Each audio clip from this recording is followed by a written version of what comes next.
Affairs Chairman as well. But so call to order at, what time is it? 6:36, and we begin with roll call. I get my pen. All right. Alvarez here.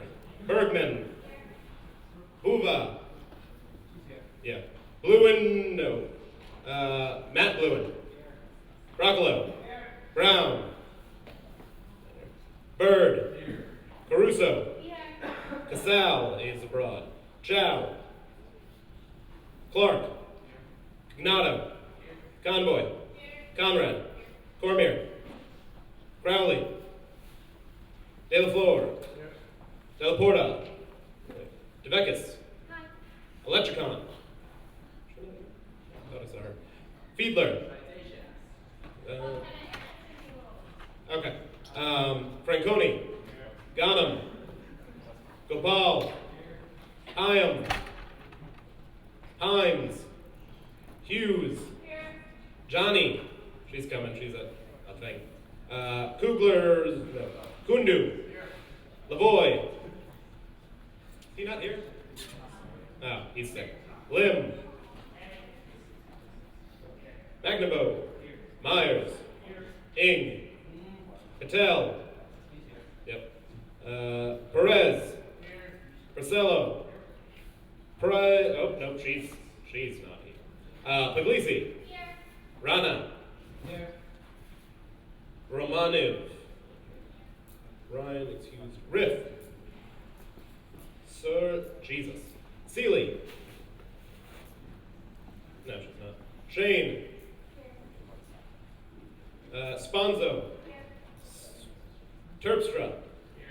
Oh. Valverde. Vieira. Wang. Wisniak. Oh yeah, she's abroad as well. All right, by unanimous consent, I'm going to make a report of the Board of Trustees. Yes? So ordered. So, everybody welcome Trustee Michael Daniels. Hello again. For those of you who may not know me, as Kevin just said, my name is Michael Daniels. I usually have a class at the West Hartford campus during this time, so I've been unable to come and talk to you this year. But I'm happy to be here again. As we said, I used to be External Affairs Chair, and that's why I was very, very happy last night at the turnout we had in Hartford. Dan was there. Others of you were there testifying. It was a really impressive statement we made there, especially having done that a couple of times before, and the numbers never were anything like that, and we were never as well spoken as you guys were last night, so thank you for that. The unfortunate thing is still that regardless of what we do, we're in pretty bad shape in terms of that cut from the state legislature. As it's proposed now by the governor, we'd be $40 million short of where we need to be to continue operating the way we operate now. So if that cut goes through the way it is, or even if we get a little bit of that money back, we're going to be faced with, as soon as the current tuition plan is over, which would be after this year, we'd be looking at significant increases to tuition. You'd also be looking at significant cuts across the university, eventually layoffs, staff reductions. The next generation plan, which we worked so hard to put into place, we are still going to be getting the capital money, so we'll still be building the new buildings. We'll still be building the tech park under Bioscience Connecticut. But we wouldn't be hiring the faculty anymore. We wouldn't be able to maintain the student-to-teacher ratio that we've worked so hard to get to. So class sizes would increase. It'd be harder for you to get all the classes that you need to graduate on time. And everything that we put forward about building the educated workforce through Next Gen, that is all threatened. So what can you do? The best thing you can do is continue what we did last night in Hartford, which is making the case to the legislature. Look up who your state representative is, look up who your state senator is, tell your friends, your parents, anyone who might be interested, anyone who knows a state rep, a state senator, anyone involved up there in Hartford, and just make the case that if the cut goes through, first of all, there's a direct cost on the students, whether that's because of higher tuition or because your financial aid package won't be as good. And it hurts the economy as a whole because that next generation package won't go through. So I wish I had better news for you this evening. In the time I've been involved here, whether it be USG or on the board, there's probably never been a worse day than today in terms of what we had to talk about, what we're looking at for the future. But that's not to say that the university still isn't doing very good things, that we haven't made a lot of progress, that we aren't one of the top universities, public universities in the nation, because we are, but we want to keep it that way. So keep up the good work. You guys have really impressed from what I've heard as USG this year. I thank you for that. Proud to have been part of this organization and that you guys are still involved. If you have any questions for me, I'd be happy to take. Are there any questions for Trustee Daniels? None? Come on. Actually, wasn't there a Board of Trustees meeting today? Yes. How was it? As I said, it was not the most fun trustee meeting that we've ever had. Obviously, we're looking at tough times ahead, and we're going to try and do the best we can. Susan and her administration have really done a good job with that faculty hiring. I can't stress enough how important that faculty hiring is, and because that's going to go away with this cut, that's really where we're going to hurt. Senator Bergman? What do you think we can do to try and impact our legislation? It's pretty simple to reach out. There are websites, I'm sure you guys are able to send out a link to everyone in USG of where to find your state rep or senator's mailing address or email. And all you really need is a few lines just saying, hey, I'm a UConn student. I'm concerned because I know how good the quality of the education is now, and I know this is, I think, something particularly to stress, that the UConn education is critical to you getting a job in the workforce. That it's not just about you paying tuition, although that is obviously very important, but it's about you getting a job and becoming someone who can work here in Connecticut and drive the economy in Connecticut. And so it's not just about right now and getting out of this budget mess, but it's about the future and the investment they're making in you through UConn. Senator Fiedler? If this budget cut goes through, how much could students theoretically expect to be paying more per year? I can't put a number on it, but I would expect it would be a pretty substantial tuition increase on top of the increases that we've already had. That combined with the cuts that you'd be seeing in academic programs, there might be reorganizations throughout the university. Everything would be on the table if this cut goes through. And we would not raise tuition for fiscal year 16. That means you're not going to get a bill during the middle of this upcoming year where all of a sudden you're paying something you didn't expect. But next year, certainly a substantial increase would be on the table. Are there any other questions for Trustee Daniels? Senator Broccolo, then DeBeckis. Is there any talk of what might be cut first, not just tuition increase or anything like that, but exam chamber program or anything like that? I can't say specifically, what would be cut, but Moon Choi, our provost, has, already been working on scenarios of, what they would have to do based on how big the cuts would be. It's not that it would be even across the board kind of cuts. There would be priorities made, I'm sure, but I can't tell you what those would be. Senator DeBeckis. Just a comment. Dan and I are going to put together a free script for phone calls and emails. People just want to use that to contact people, and we'll try and get an easy link where you can look up people's stuff. So, tacking on to that, the thing we're talking about, we'll send you a phone script and an email script to make it really easy to contact yourself. Are there any other questions for the trustee? Seeing none. Thank you, Michael Daniels.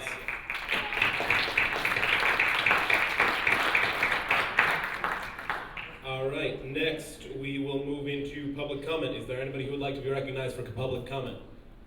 Quick point of order. I still haven't been added to the attendance roster or the email list. Well, one, that's not a point of order, but I'll make sure that you're added to that.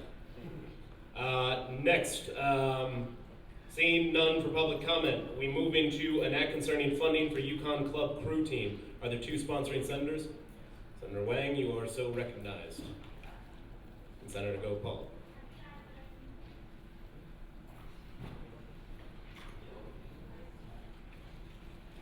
Good evening, everyone.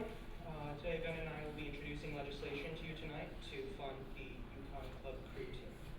So, whereas the undergraduate student government is charged with improving the quality of student initiatives through funding, and whereas the Yukon Club team is planning to attend training from Friday, March 13th to Sunday, March 22nd at Camp Bob Cooper in Somerton, South Carolina. Whereas during the week, they will need transportation to and from the training site for 32 team members, 1 coach, and equipment. Whereas the total cost for 6 vans for 9 days is $3,583.68. Whereas the dates for the training are during spring break and are therefore subject to a 50% disbursement cut.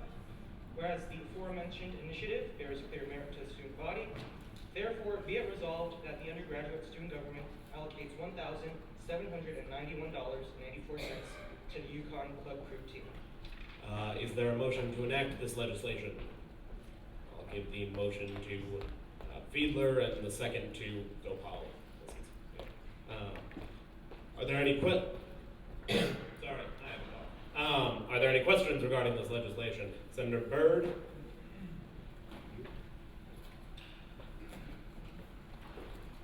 How much funding has this group received this semester already? All right.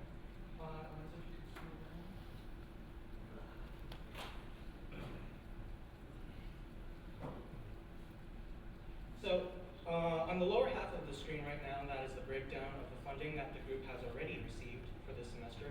They have reached their $12,000 cap. This is the breakdown of how the money was spent.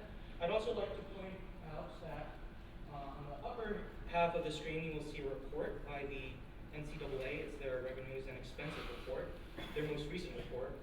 And according to that report, median funding for Division I FBS teams, which the Yukon Club Crew team would normally be classified as if it weren't for the fact that we need a certain number of men's teams and women's teams, received median funding of $1,220,000, which is that's a lot of money. Club crew in general is one of the more expensive sports that there is, and the club crew team this year has unfortunately not even been able to hold a practice because it's Connecticut and our lakes are frozen.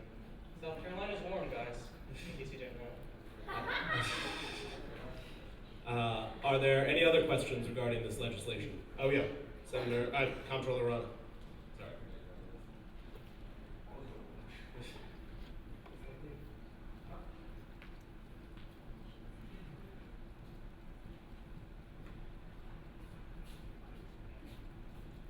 Alright, do you mind again repeating what they'd be doing at the thing?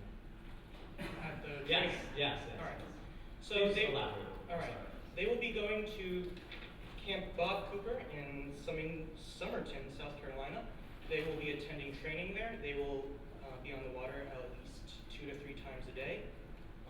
And this is important for them because as a team they have not yet been able to practice on the water, which crew kind of takes place on water. So, Mr. Speaker, do you mind if I ask a couple follow-up questions? Go for it, Darla. Do you know what the trip lodging is? Like, would you be able to elaborate on the content or the location of where and when that is? the trip lodging is not covered by this funding. No, I understand, but I'm asking what that trip lodging is. Oh. Where and when is that being spent? I would like to yield to Chris from the crew team. I'm gonna take this, Ryan, so. Yeah, you can come up. And you can come up to the podium if you'd like. Which is weirdly close to this table today, and I don't know why. It's unsettling to me. You can just repeat the question again, sorry about that. So your trip lodging for about $5,700, what is that for and when is that for? That includes costs for all 32 athletes as well as our coach. For lodging, it's $40 per person per day to stay in the lodging there, so that doesn't even cover the extent of our full lodging.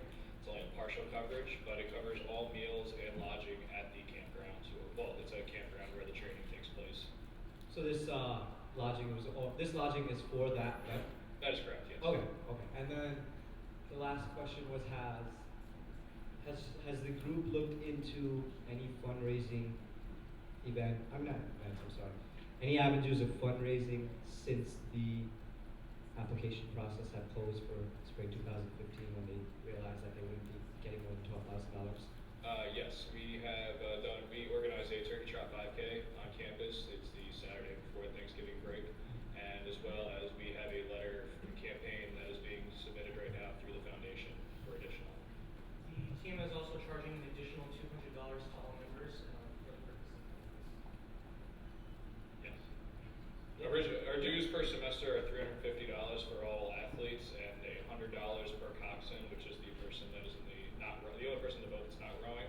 We had an additional cost of $200 per person that is going on the trip to assist in covering the remainder or part of Those are all my the. questions. Yeah, thank you very much. Are there any other questions regarding this legislation? Seeing none, we move into debate. Is there anybody who would like to be recognized for debate regarding this legislation? Senator Cruiser. Get Sandra on up here.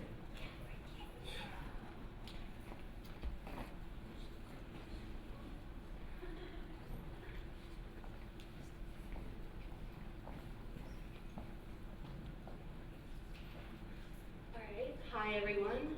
As a quick fact, I actually used to row for crew, and I did our spring season of it back in our high school, and my question, or the point I'd like to pose to you all, I guess, is that if the reason why the trip needs to be done to South Carolina is because of the fact that all the lakes are frozen over, what we used to do is we used to row up and down the Farmington River, and I don't know if that would be an option for the club crew team, but I mean, there may be other reasons why the South Carolina trip is better, but if the reason why is because of the snow and the lakes being frozen over, the rivers are always another option if there's anywhere around here. So I just wanted to make that my point.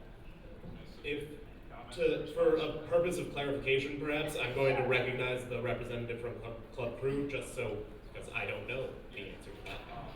The one main clarification is that many teams from the Northeast do go down to Camp Bob. There's SUNY schools, other teams from the Northeast, so it gives us not only time to practice down there, it also gives us time to start competing against some of the schools that we're competing against within the Northeast prior to the season. So that's the main reason we're going to that specific camp. Next, is there anybody else who would like to be recognized for debate? Senator Wang, and then Comptroller Rana.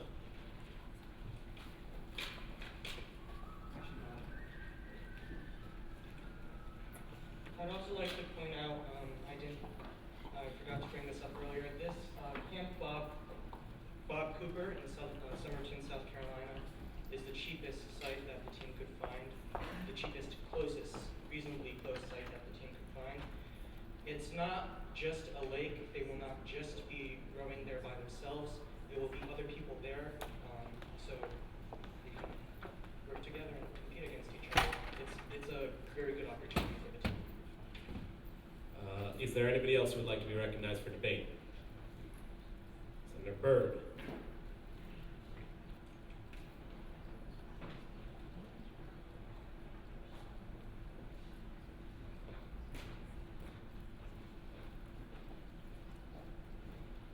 I think people know my positions on these such things by now. This is the third week in a row we've been debating things like this, where we purposefully break funding policies, which I understand is Senate's, it's within Senate's ability to do so. I think I'm going to stand firm in my belief that for very few circumstances should we be breaking funding policies. I understand that other crew teams receive lots more, maybe 10,000 or 100,000, 100 times more funding, I understand. So last week when we were talking about the 8-person cap, I'm concerned that we're going to be spending a lot of money for groups, and groups are going to keep coming asking for more than the 8-person cap. I don't even think that rule is nearly as important as the $12,000 rule. There's a reason we can't spend more than $12,000 for every group on campus. And it's unfortunate we don't have a budget big enough to do that responsibly, and I wish we did. I wish we had $30 million that we could give $1 million to crew teams so they could, go and be a full participating member of a division, on a Division I level. Unfortunately, I just can't get over that. We have funding policies. They're technically a club, and I don't like breaking funding policies. So I just keep that in mind when we vote. And I know I've said this 3 weeks in a row, and sometimes you agree with me and sometimes you don't. So decide for yourself. Thank you. I have a point of information. Yep. I just wanted a question, and probably should have come up with a question. They said that they were fundraising, and that I was wondering that when they get the funds in from their fundraising, would that money be presented back to us? Would we be reimbursed, or is that just going back? Like, how does that affect how they're going? I'm going to actually yield to the comptroller on this because. Okay.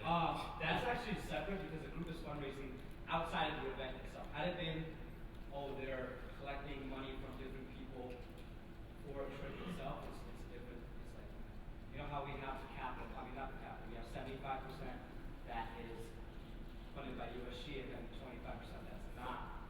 That 25%, I'm assuming crew team was fundraising for that 25% compensated for that USG. They wouldn't expect them to have to pay that back. Okay. They wouldn't. Next chairperson, Johnny.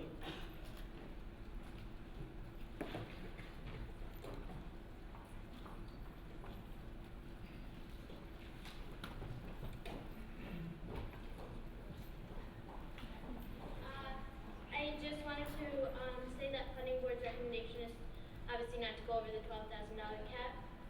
The $4,000 in the budget that was requested was fully funded at 100%. In their original sliding racks, they requested $2,250, which was funded at 100%. They asked for more than that in their disbursement request, so we capped that to $2,250 based on this $12,000 cap. And the spring break trip, they requested $11,520, capped at cut at 75% of the original requested amount would be $8,640, but the total with fully funding coaching, fully funding the racks, and funding the spring break at 75% of the requested amount would amount to $14,890.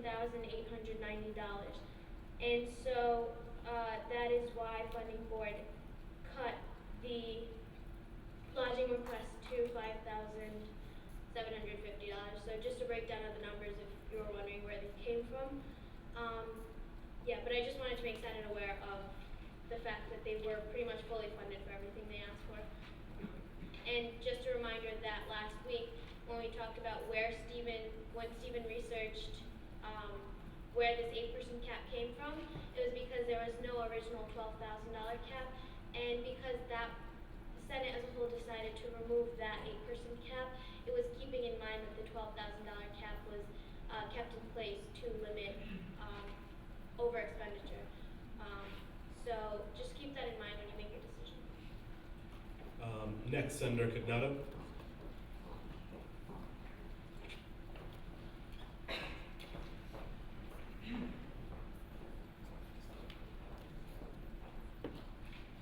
I just also wanted to provide a little perspective on this before the vote.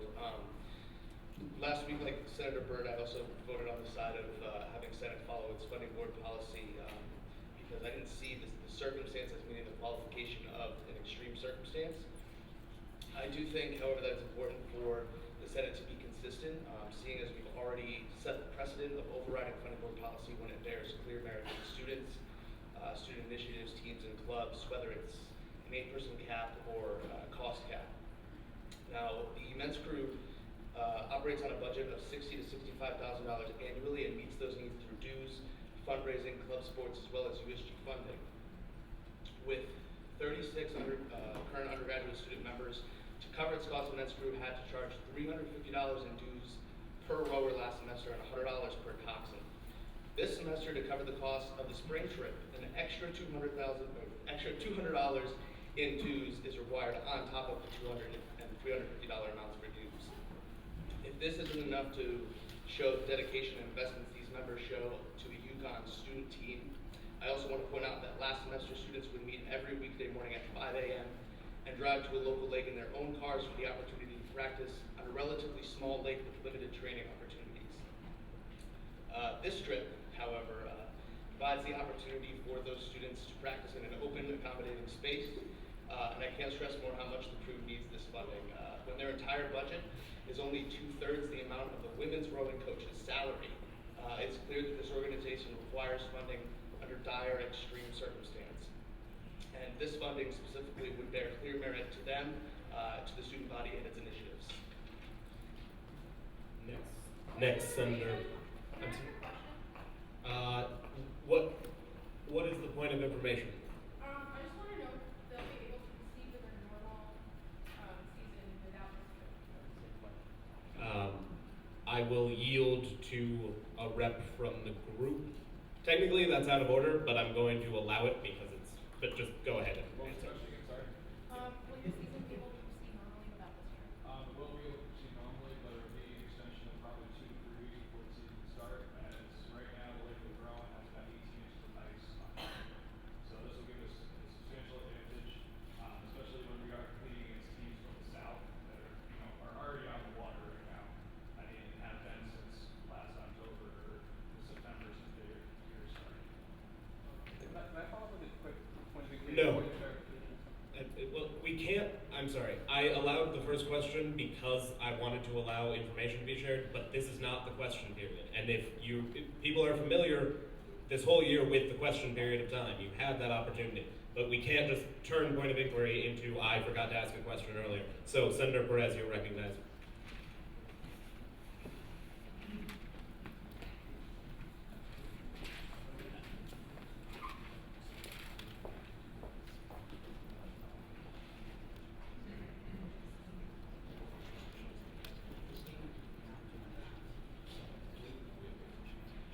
All right. First thing I want to say is UConn Crew is not just a club, okay? These kids get up every single morning at 5 a.m. in the freezing cold to go train. Some of them are engineers, some of them are double majors, and a lot of them have a lot of stuff going on, but they still get up every single day to go compete because it's what they love to do. Right now, we have an excess amount of funds that we can afford to give to our fellow students. Okay? Last week, we broke the funding policy board because it was the right thing to do. And there's no reason why we can't do it again. They're going there to compete so that they don't go out underprepared. Okay? They go out in their competitions, they wear UConn on their shirts, and they represent our University of Connecticut. And it's up to us not to hold them back, to keep them from their full potential. And I want all you senators to look up and realize that they're right there. They're right there. They're here. And they're passionate about this, and they want to go on this trip. Your constituents are right there. Help them out.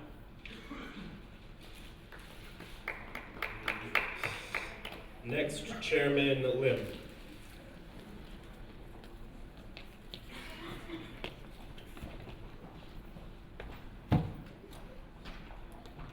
Hi guys, just to say a few things. If Senate is looking to stay consistent, I don't think that we should be consistent with our, knack for breaking funding board policy. I think that when we say consistency in this room, it's that we look at our policies and follow them. I understand that this group is very passionate with their work, and I commend them for all of that. But please understand, we have policies that govern how we behave as an organization. And if we keep on breaking them, might as well do away with them. And again, consistency means not following the trend of breaking our funding board rules. It's to follow what's established and stay at the same. Thank you.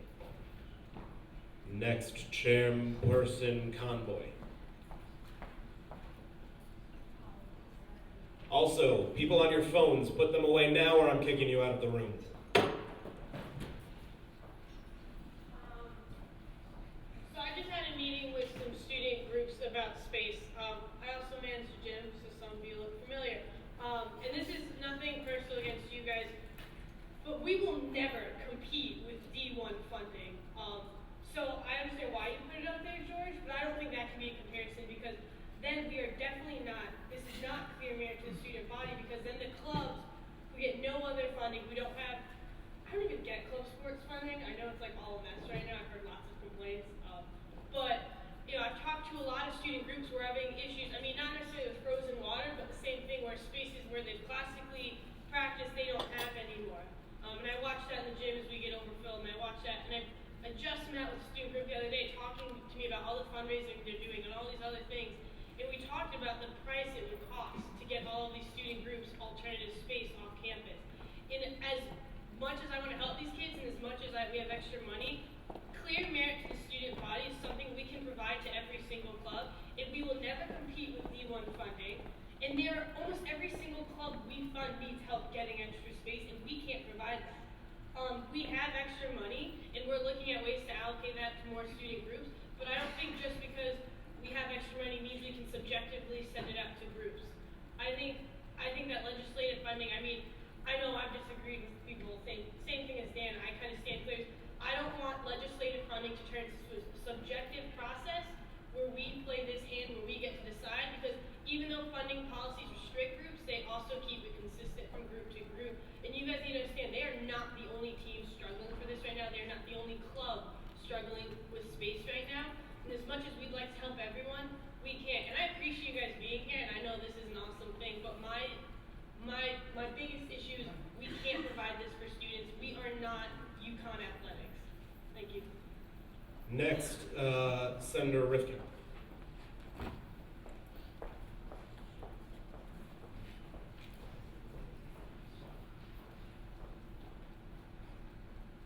So I'm of belief that we should follow the funding policies as strongly as possible unless there's really a unique extenuating circumstance, which is what I debated for last week, and what I plan to continue debating for. I'm not convinced that this group should get funding, but I'm not as opposed to it as I was last week. And I think there's an important distinction that needs to be made, at least for me in my logic, and that is that the element of competition. I think when you have a group that's competing on behalf of UConn, it does change the dynamic a little bit. And in this situation, I understand that the group really doesn't have another method of practicing actually on the water besides this until they compete in the spring. I mean, that's like having a basketball team that actually has to practice on a soccer field until they're playing. It does change things. You need a team to be practicing in the element that they're going to be competing in. That being said, it's up to you guys whether, and I don't have a vote here, remember, but it's up to you guys whether you think that that's enough of a distinction to make this an extenuating circumstance to fund them. But I did just wanted to point out that, if we're going to talk about consistency, we didn't fund the group last week, so we're not going to fund 2 weeks ago, so we're not going to fund the group this week. I don't think it's as black and white as that. I think that this group has a distinction and stronger arguing grounds. Thank you. Next, Comptroller Rana.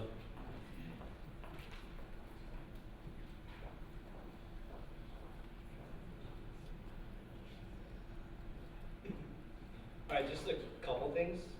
First, I want to thank crew team for being here today, and at the same time, I want to apologize because it is difficult to hear this, that about the merits of a group or the value of an organization compared to another. So I do apologize for having to sit through that difficult part. We're not trying to take away anything from what your organization does because we do recognize that it's a tremendous effort that what you put in. The other thing that I do want to say to senators is that you don't go down that slippery slope of emotional blackmail. I understand that every group has extenuating circumstances, that things go on, but do so with logical arguments, with a little bit of professionalism, and stay away from that level of emotional blackmail. Do not bring that much emotion into it because it's detrimental in my opinion. To stand up here and say that, you know, a group is right here and if you say no, you're gonna crush their dreams or you're gonna crush their hearts. Or that if you stand up here and say that I don't care about a group because I'm sticking to the policies, do not start going down that road because that's something that's hard to get away from and that's something that's a little bit wrong in my mind. It's a little unethical. Don't start pointing at people's hearts and making them feel bad if they're not going to vote for or against a certain legislation. Everyone's entitled to their opinions and they're doing so with a logical reasoning. So try and avoid that level of that level of emotion when coming up here arguing for or against the legislation. And remember the merits upon which it's being argued and the logical reasons upon which this group might need funding. You know, they're going on a trip 12,000. They don't have space to be able to really practice. I understand that. So it makes sense for this group to ask for money, even though it's greater than their cap. But then to bring up but then try and think about it from that perspective, more from why they need the money from a logical perspective rather than why they need it to suffice their passions. Because I can speak up here about my passions for Ross and how I stay up till 2, 3 o'clock maybe, sometimes doing audition videos and practicing and then working at the gym the next morning, waking up at 4:30 to open. But that's things that we all do. We recognize the good that every organization does, but we don't want to base it solely off the good or that passion that they're doing it on. Because I don't want you to take away from the passion that other organizations have for their groups as well. And when you start dabbling between, you know, thousands of dollars with passion and emotion, it becomes really hard for you to make a more cognitive kind of decision. So be aware of that, especially that emotional aspect of it when you come up here arguing for or against the legislation. I'm not going to say anything today. I said a lot last week. You know how I stand on this, but really just be wary of what you say and more importantly how you say it. Next, Senator Priscilla.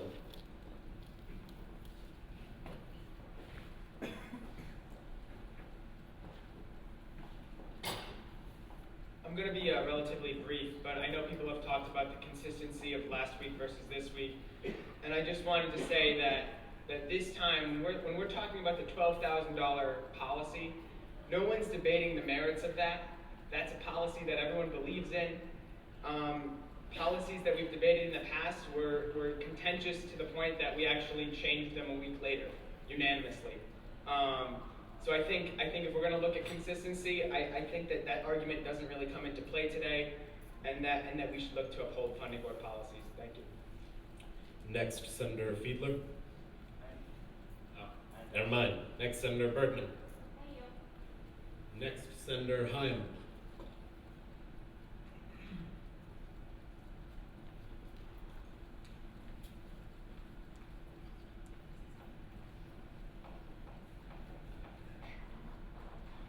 Alright, so words are not my forte, so bear with me.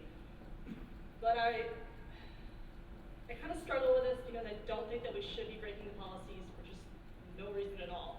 But when I thought to myself how much I complained about the weather the past 6 weeks, how bitter cold it is every single day, these kids can't practice, and that's all we need to think about. They cannot practice physically. They can't get out on the water. So just think about that.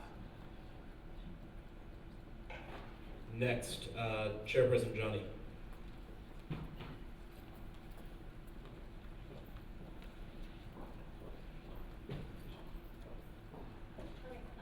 A few things.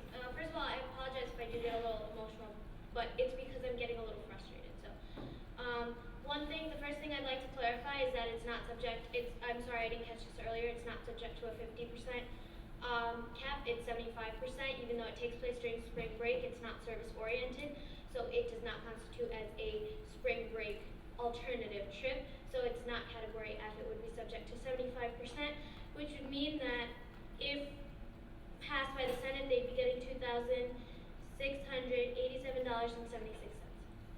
That's just something I'd like to clarify.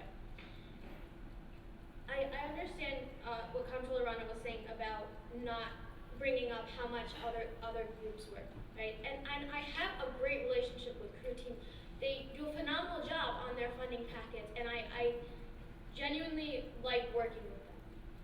But you know what? There are many out of the 500 to 600 organizations that wake up early at 6 a.m. and 5 a.m. to practice. I know my team has done it in the past, not me personally, but my team has done it in the past. Another dance team that I know has practiced on top of South Garage because they couldn't find barefoot. We danced barefoot. Practiced on top of South Garage in the cold because there was no practice space. So to use the argument that they work hard is not a justification to act fiscally irresponsible, in my opinion. Why is the funding board in place?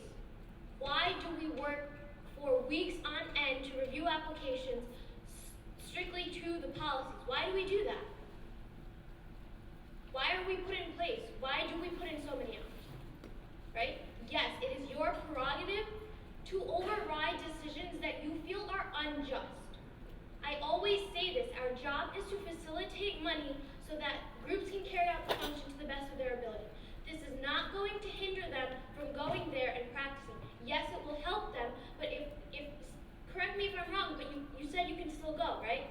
Even if you aren't given these additional $2,000, $2.5, whatever, $2,687.76.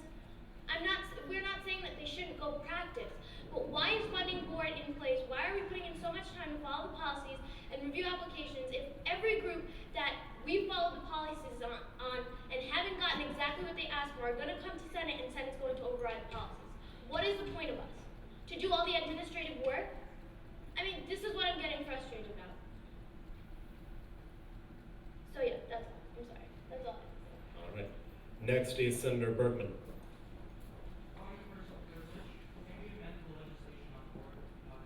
To reflect.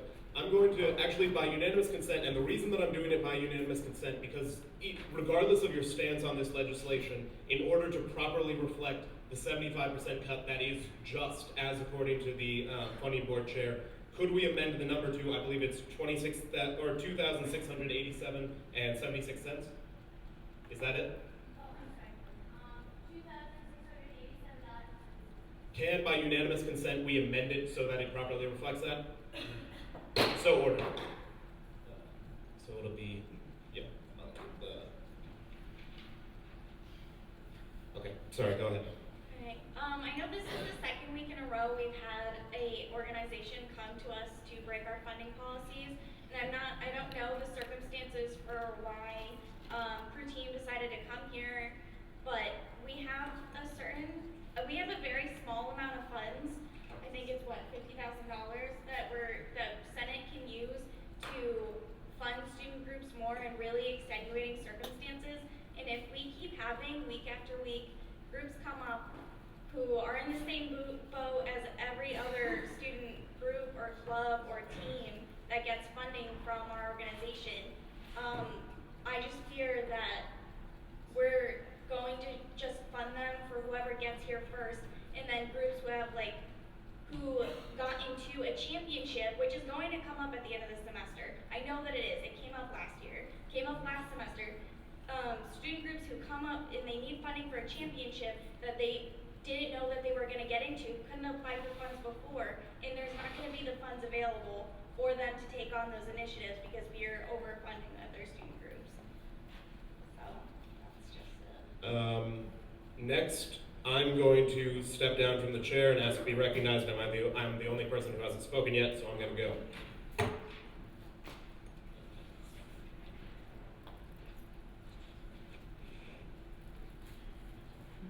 The reason I'm stepping down again is because this is actually quite a bit different than last week, but it brings up the same kind of thing that we were discussing then, which is when Senate should use its prerogative to override our funding policies. And so the first thing that I would say to address Chairperson Johnny's point, the funding board is incredibly vital to actually reviewing these applications. The $12,000 cap is extremely vital for funding organizations, and the reason we have it is to prevent groups from asking for more money than they actually need to function, to operate, and so $12,000 essentially it's trying to protect against extraneous spending, where groups are requesting more and more things that they don't actually need. And so that is the design of the $12,000 cap. And so what I would say is this is a group that actually needs this to function. It's a very basic need, and there are very few groups that need over the $12,000 cap. So this fear that it's going to, if we pass this, all the floodgates will be open, which seems to be this recurring thing, it's just simply inaccurate because groups don't need $12,000. The average request is far below that. And also, again, just the floodgates are going to be opened if we fund this thing, or that we won't be able to afford it. Back in my freshman year, we funded every single request that came in front of us. I sponsored alone $60,000 in different funding, and every single one of them was passed. And we didn't have any trouble paying for it. There's a reason that we have hundreds of thousands of dollars in surplus every single year. So I just like the Senate to be cognizant of that. And something that Chairperson Convoy mentioned, and it's strange because we agree on most everything except for this area. But I would say that she made the comment that club sports funding is a mess right now. And that's exactly why we should be funding this. Because when other areas of the campus are failing our student body, then it's our job to step in and pick up the slack. It's our job to protect their interests and make sure that if something else is a mess, that we're the ones that aren't a mess. And also the whole slippery slope of emotional blackmail thing.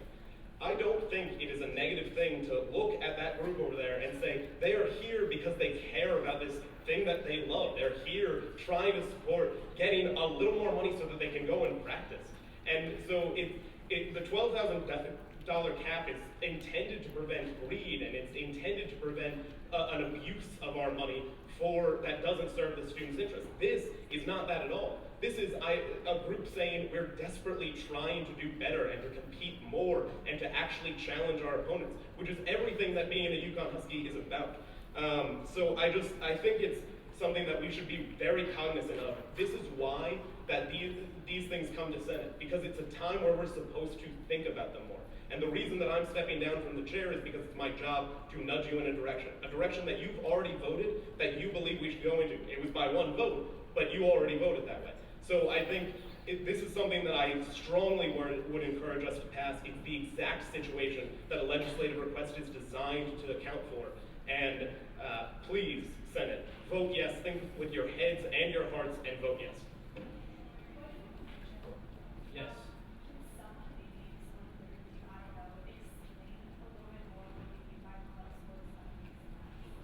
Okay, Rachel understands that, so we'll go to Rachel. Okay, so I might need to yield to you guys because obviously you experience it. I'll stand up. So I might need to yield to them because they experience it. But so at night when I manage the gym, we'll have about 7 different groups there just trying to practice. So I make small talk. Colin also knows about this. It's super dangerous, but maybe I'll yield to you guys. Right now, club sports only fund certain things. It's a very small percentage, if I'm right, of what clubs actually need. But club sports are also allowed to go through us for funding, which is also very different than other schools. A lot of other schools don't fund club sports because club sports funding isn't funded enough that they don't need us. But I'll let you guys go through your own personal experience with that process. So as of right now, we are allocated as a club sport $4,000, which is restricted to registration fees. Now, I know majority of you don't know a lot about rowing and club sports, but just to go, for example, to the Head of the Fish this past fall, we ran 7 boats as we had a lot more people in the fall. Simply the registration fees alone were $1,200. So they're already $1,200 for one event, and this is for every event. These event registrations are so expensive. I'm sure a lot of you have heard of the Head of the Charles. It's up in Boston every fall. It's the largest meet in the entire world. We can only send one boat because the registration fees are $500 per boat. Okay? Dadville's, which we rode in the spring, is $1,500 just to get in the door. Before you pay for registration fees, which we receive some assistance with the women's team because we're both under the same registration. So it's minimal funding relative to what we need for our registration costs for the club sports, but that's all they cover for us. Next on the speakers list is Senator Cagnato.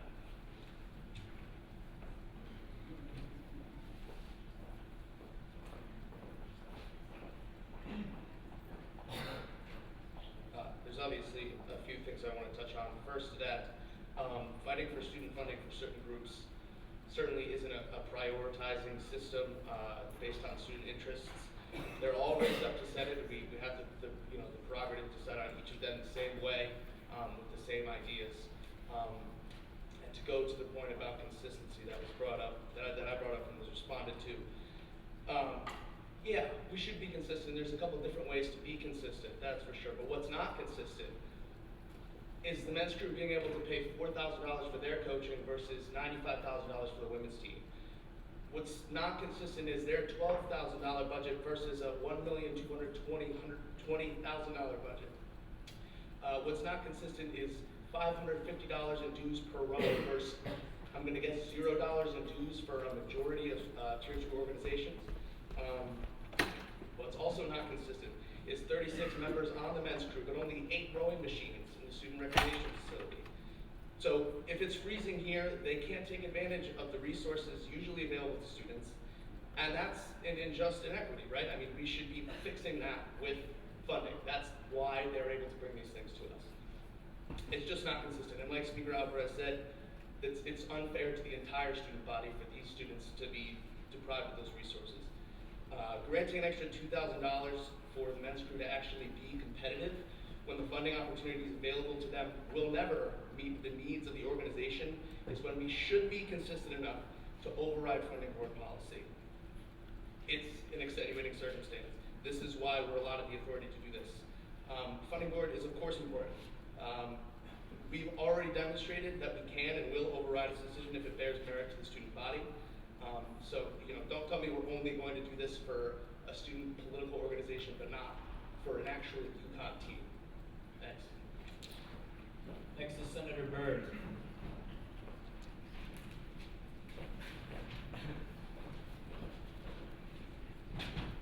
Okay. First of all, Senator Cignato, we cannot do anything about the fact that they're not D1. We cannot do anything about that. Correct me if I'm wrong. Someone stand up and correct me if I'm wrong. That has to do with Title IX, the fact that we have to have equal men's and women's athletes. We can't do anything about that. So I think it's irresponsible to compare them to the women's team. We could never fund them the amount they need to be a full, active D1 team. So we need to forget about that. We need to think of them as a club, but we need to fund as much as possible. As much as we're supposed to fund them is $12,000. That is the cap. To Senator Alejandro Perez, you said we have a surplus of funds. That is true. We have over $700,000 of funds. Someone correct me if I'm wrong. If Comptroller Ron did not say by the end of fiscal year 17, it's projected that we'll only have $150,000 in surplus funds. So we have a plan how to spend that money. So let's not just think that we have this endless pool of money we can pull from. It's projected to go down to $150,000 by the end of fiscal year 17. 122, so it's even lower than that. So the reason and to your third point was, the reason we funded CRs is because we tied twice and one person had the deciding vote and they decided to fund it. This wasn't some unanimous decision that we thought was right. You said we did it because it was right. No, the reason we did it is because we had a tie and one person got to make the decision. I agree with Senator Lim. This is a dangerous trend to be consistent on the side of breaking funding policies. Anytime someone comes in this room and decides they want more money than they were allocated through the funding policies, it's going to get out of control. And to Speaker Alvarez's point about the floodgates, well, here it is. This is kind of the beginning. Last week we said people are going to start coming to asking to break funding policies. Now this is 3 weeks in a row we've had people trying to break funding policies. So it's already begun. To Senator Hyam, you said that the fact that they cannot practice is basically the only thing we have to think about. That is very not true. We have a lot of things to think about, like our budget, like other groups that don't get funded and don't come to Senate because they know that there's funding policies. We have to think about our funding policies. So there's a lot to consider whether we're going to vote to support this or deny this funding. So don't just think about the fact that they can't practice because it's cold in Connecticut. I know that's important, and I actually have written here that I wanted to open with thanking the group for being here, so I'm just going to go right to that. Thank you guys for being here. I know some groups cannot even bring one single member to represent the club that they're asking funding for, and you have a whole row of people, so I just thank you for that for coming. I already said it. No, yeah. You said it first. That was Order. All right. The pun was intentional. I agree with Chairperson Johnny that we have funding policies for a reason. If we're just every 3 weeks in a row now we're trying to break funding policies, if this continues, it's just not a good idea. And Speaker Alvarez said that people, the reason we have a $12,000 cap is so that people don't ask for more than they need. That can still happen. As long as groups ask for funding that's within their mission statement, they can still ask for $12,000 even if they don't need it. So I think we really need to be consistent on the side of it. And I say this every week now. This is the third week in a row I've said this. That we need to be consistent on the side of sticking within our funding policies. It really sucks that they're not D1 because I wish we had a D1 men's rowing team. I think that's important. But because of Title IX, we can't. And USG cannot take the responsibility of trying to make up some of the funds that they don't get that the women's team does. So I urge you, please vote no. Let's keep voting no to break funding policies unless there's an extenuating circumstance. And an example of an extenuating circumstance which Senate should be funding, in my opinion, is one where, let's say, a group is going to a conference and the conference doesn't tell them about some charge that they have. And they don't tell them until 1 week before the event. They already went through the funding process the last semester, and then they found out they have this new cost. They should come to Senate, and as long as they don't go over the $12,000 cap, we should be funding that because they didn't know that at the time of the funding process. This group knew they had a $12,000 cap. They reached that cap. They get a lot more money than a lot of other groups. They have the $12,000 cap, and let's stick to that. I'm sorry to the group that I don't feel we should be funding you, but you do get a lot of funding, and I hope you do well in your tournaments and good luck in everything. But I urge the Senate to vote no. Next is Comptroller Rana. Or, I'm sorry, actually, it's Senator Wang. That's my I'm sorry about that. Senator Wang, you have the floor.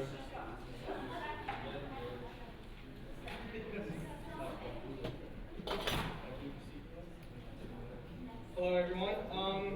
So a couple things. First of all, I'd like to, again, just thank the funding board. You guys do an amazing amount of work, and I'm just sitting there, and I glanced at Rashida's computer a couple times. In between each time I glance at her computer, there are like at least 5 new emails that are pestering her. So I really would like to thank you for all of your hard work, funding board. You're amazing. Now, I'd also like to just point out that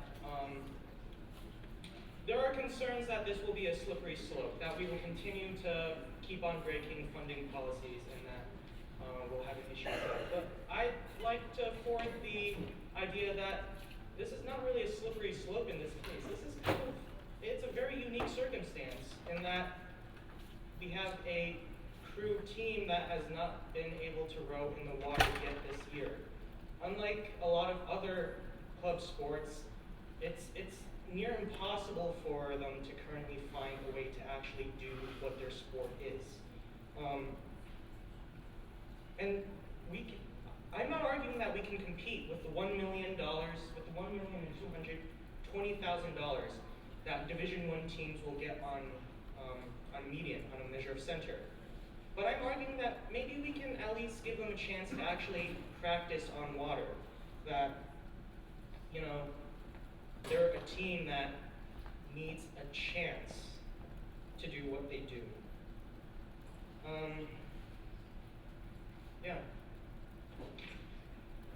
Next is Comptroller Rana.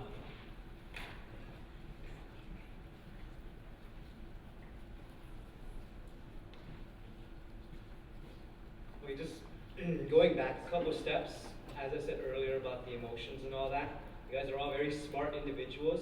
Do not feel pressured by your Speaker of the Senate, who steps down from his seat, to make a decision that he sways you in or feels necessary to nudge you in that direction for. Each of you have your own vote. Each of you are a senator with your own vote. So please be mindful of making your vote with your own decision rather than one that may be pressured upon you. I understand that debate is recognized to help maybe push one towards one kind of decision. But this is one of the things I was saying. Do not feel pressured by someone at a higher position than you to make a decision for you. You're a senator selected by your constituents, so make the decision based on your constituents, based on who you are. Going a little bit after that with the policies and all that at hand. Again, we know that we'd be breaking a policy in regards to this. I understand the extenuating circumstances of this. I understand the hard work that that crew team puts in. I've seen them at 5 a.m. when I'm still sleepy at the gym and they're rowing away, killing it. So I know what hard work is when I look at this organization, but again, there are many organizations that put in hard work, and you don't want to take that away from any of them, but at the same time, I don't even want to say yes or no. That's not my decision. I can't make that decision. In the end, the only decision I'll make is when I sign that purchase order or that check request. So that's when my input will come in. Right now, it's for you all to decide, but please do so logically and emotionally as well. But with that balance, don't feel pressured by anyone when making a decision. And at the same time, don't come up here trying to overpower anyone else's decision. Speak logically, give good points, give good reasonings. Don't make someone else feel inferior because of a different decision, because they might have a contrasting opinion or decision than what you might have in hand, or what you might have in mind. So again, you're all senators, you're all smart individuals, so make that choice concisely, if that works, concisely. Make that choice smart. Make that choice wisely. That's a good one. There we go, all right? Cool. I will now recognize Senator Franconi because he hasn't spoken yet. If you'd like to recall the previous question, I'm going to rule that out of order at this moment just because we have a couple other people who haven't spoken yet. Out of order now. So next is Senator Sponzo.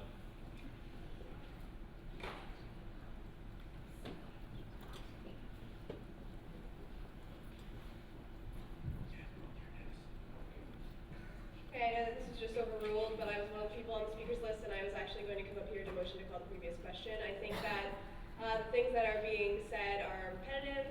It's the same people coming up over and over again. I think that the choices that people are going to make have already been made, and it is more productive to just vote. So I'm calling the previous question, motioning for the previous question. Okay. I'm just going to rule that I'm not going to recognize that at this moment because Senator Puglisi wants to get up. She hasn't spoken yet. So if, as of this moment, after Senator Puglisi, there will be no more people on the speakers list who haven't spoken yet. Did you raise your flag?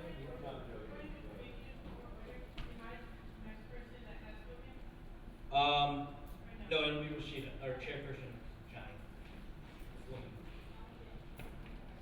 So, the chair will now recognize Senator Puglisi.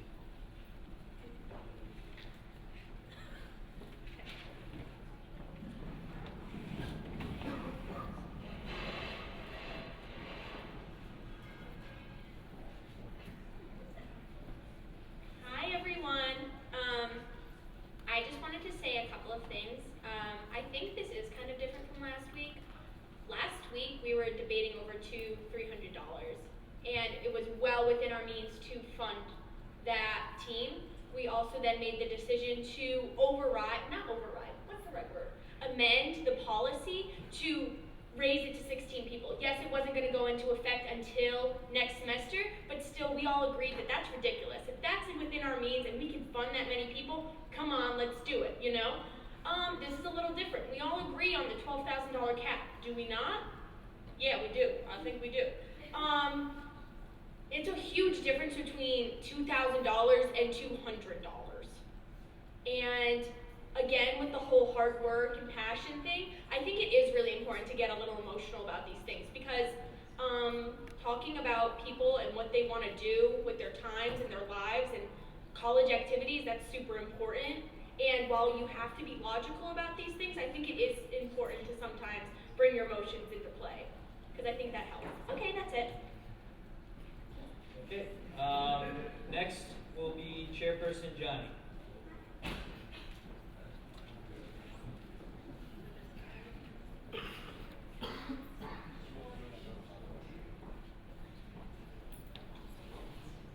I'd just like to say, don't be pressured to vote one way because that's what you thought last week.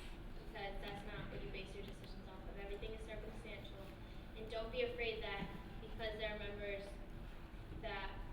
because so many people last week were for it, whatever passed is like, don't be too conscious of that. Don't be afraid of, if, a lot of people thought that the policy should be overridden last week, and if I don't override it this week, then I'm not consistent. Don't think like that. Just make sure you do everything circumstantially and individually. Don't base your decision this week on because you said you spoke one way last week. Senator Gopal.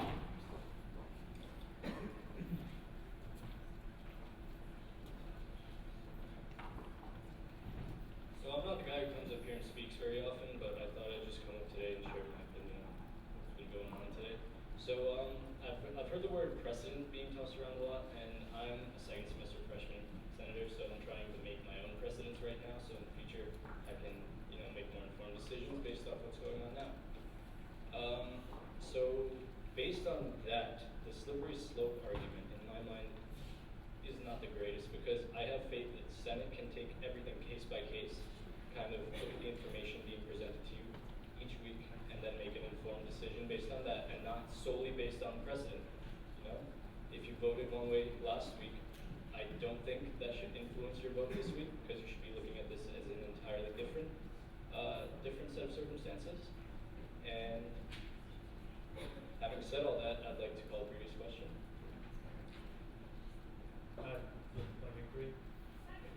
Oh, second. I'm sorry. Is there a motion, or is there a second for that? Chairperson Convoy. All right. So, motion to recall the previous question. I'm sorry. All those in favor of recalling the previous question, please say aye. Aye. All those opposed? Nay. Okay, that motion clearly passes.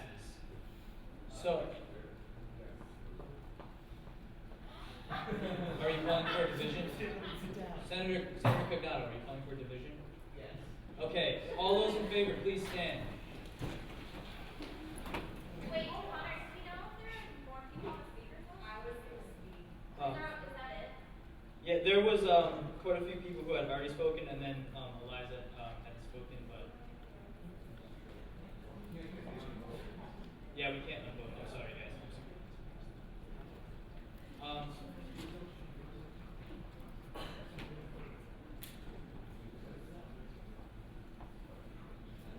Okay, all those opposed? All right. That motion passes. We have recalled the previous question. So, all those in passing an act, all those in favor of passing an act concerning funding for the Yukon Club crew team, please signify by saying aye. Aye. All those opposed? Nay. Division? All right, so all those in favor, could you please stand?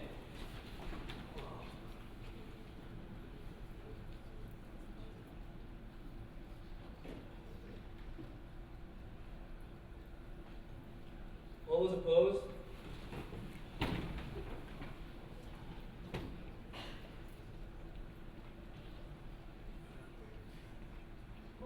Abstentions? I'm sorry, if you're abstaining, stand.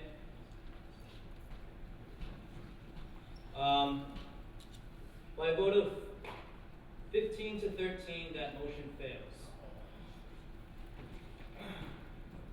Wait, I definitely counted that different. Okay. Yes, I'm sorry. I meant 13 ayes, 15 nays. The motion fails.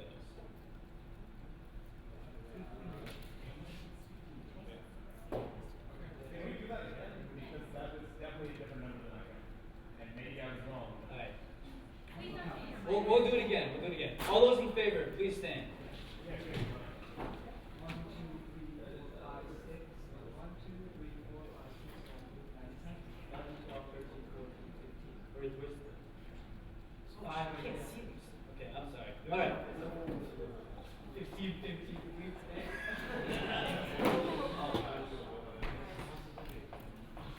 All right. So all those opposed, please stand. All those 15. All those that are no. All those opposed? Point of order. Have someone. Yes. Please. All right. Sit down for a second. All those opposed, please stand.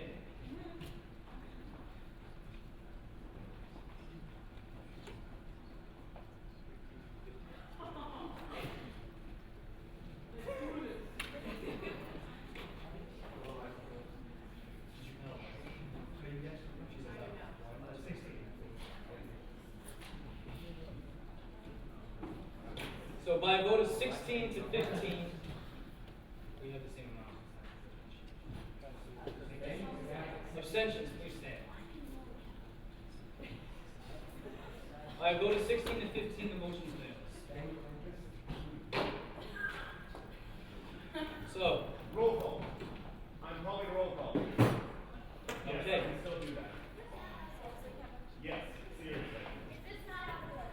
It is not out of order. You can at any point during the session motion for a roll call. A roll call vote. Any point of order you already mentioned that. Okay, that's not, the gavel does not seal it into law. A roll call vote can be called by any time by a member of the Senate. I'm calling roll call. All right. If everybody's going to vote the same way, then it should be fine, but let's just make sure over thousands of dollars to a student group. Hold on. Okay. Order. All right. So here's what we're gonna do. I know that we've already voted, but we're gonna do a roll call vote either way because it's 16 to 15, and I don't care which way you think. That's a damn close vote. So we're gonna do a roll call, and I apologize for my language. That was a little bit out of order. So we're gonna do it. All right. Alvarez, how do you vote? Aye. Senator Bergman. Senator Buva. Senator Bluen. Senator Broccolo. Senator Byrd. Senator Caruso. Senator Chow. Senator Pignata. Parliamentarian Conrad. Senator De La Flor. Aye. Senator DeVecchis. Senator Fiedler. Abstain? Senator Franconi. Senator Ghana. Senator Gopal. Senator Higgham. Senator Hughes. Senator Klink. I'm sorry, that is not. Senator Kundu. Senator Myers. Senator Ng. Senator Patel. Senator Perez. Senator Purcell. Senator Puglisi.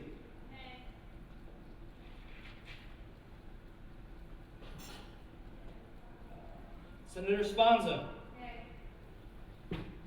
Senator Valverde. I'm sorry? Senator Vieira. Senator Wang. All right, are you also a senator? Yes, I am. Okay, Senator Convoy. Nay. And Senator Electricon. I'm sorry, you weren't marked here. So. Oh, I'm sorry, working late. Sorry, no. You voted in the previous vote. Okay, and how do you vote? Nay. Got it.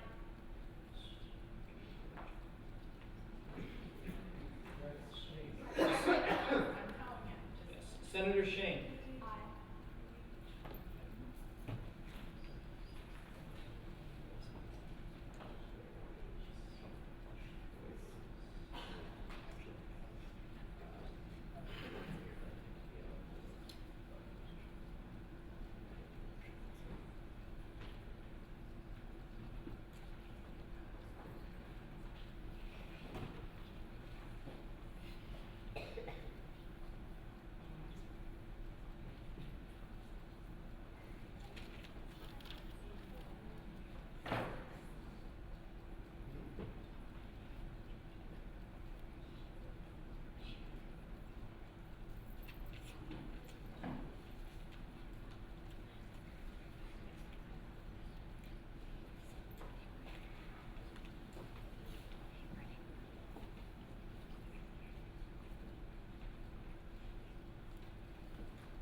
order. After a roll call vote, the final total was 16 ayes and 15 nays. And the reason, okay, I'm saying this, Ted came up to us because he was crossed off the attendance list, and so he came up here to cast his vote as aye. Ted, you want to say that? Yeah. So just a clarification, when on the list of attendance, if anyone's curious, going down the list, Senator Terpstra's name was crossed off. So I skipped over him thinking that he was not here. But I did not realize that his name is called and is in the minutes as attendant. So therefore the vote is 16 to 15. Senator Byrd, point of information. While doing the vote, I counted 16 nays. Is there someone missing that you didn't count? I'm just curious. I went through again, and I just went name by name. Okay. Ayes and nays. And okay, that's fine. But as Kevin brought up intention to vote, I will as well. I counted yays, 14 nays, 16, 2 abstentions. Now I know that would be yays 15 because Ted voted yay or aye. So that would be 15, 16, 2. 15, 62, so I think we counted wrong. Okay, then can we get? All right, so you know what? We're going to do it again. I call the vote by standing in groups, caucus style. That way you can all copies. All right, fine. Okay, so here's what we're going to do. Everyone listen up. Here's what we're going to do. I'm sorry. If you are in favor of this legislation, please stand in this corner.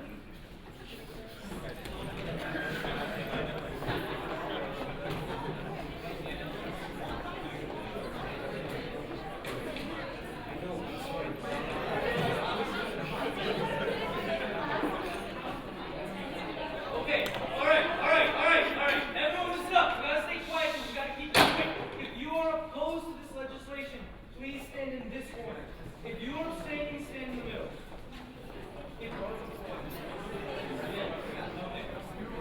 Justin, guys, everyone, don't talk. Don't talk. We're gonna do this silently. Justin's gonna count the ayes. I'm going to count the nays. Parth is gonna double check who's counting the nays. All right. Guys, can you just stand on line 19. Guys, everyone just right from the table right here, okay? Starting at Dan, right from the table. All right.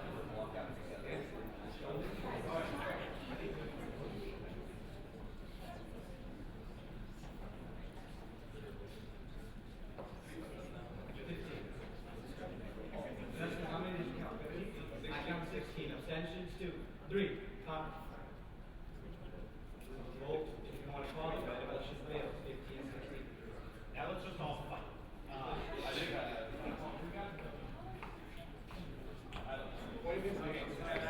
right, you guys can return to your seat.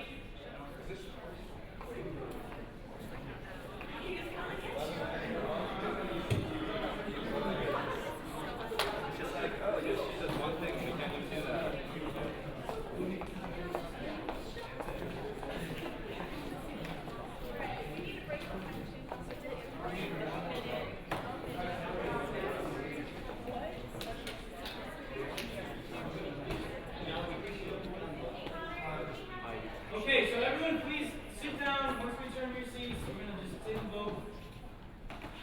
Wait. No, I went to the back. By a vote of 15, 16, this motion fails. Finally and done. Now we will move into an act concerning funding for the Yukon dressage. My bad, Mr. Savage. Point of information, is there any way that we can add something to the agenda, like what place, what time of meeting can we do that? I'm going to yield the floor back to Kevin. The way that is done, it's done in new business. A motion can be made to make an addition to our new business, and then the Senate would vote to adopt it to the agenda if they so chose. So that is what would take place.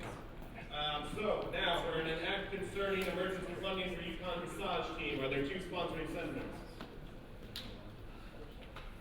Senator Brotlow. Senator Vieira.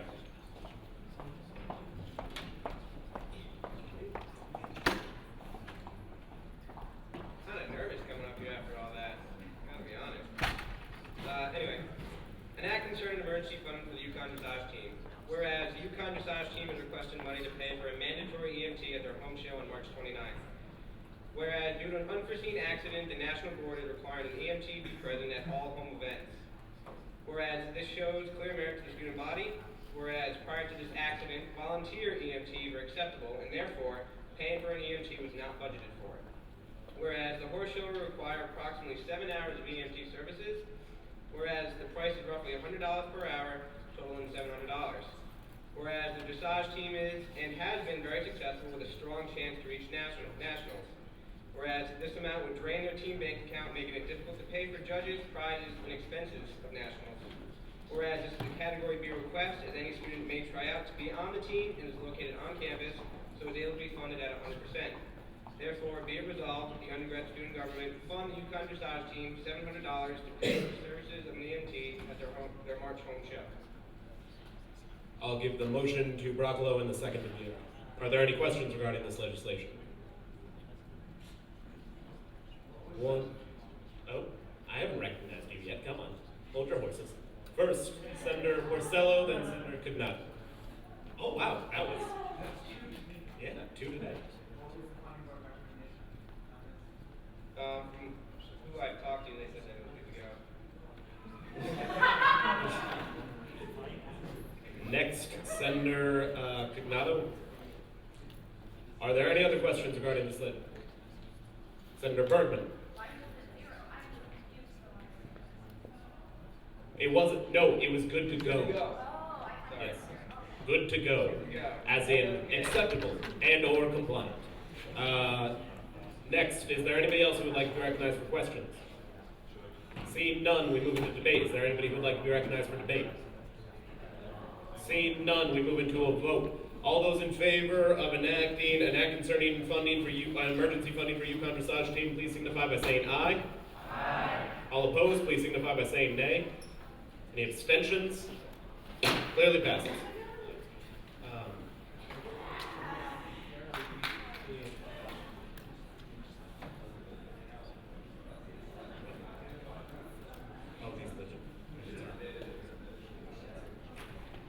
One second.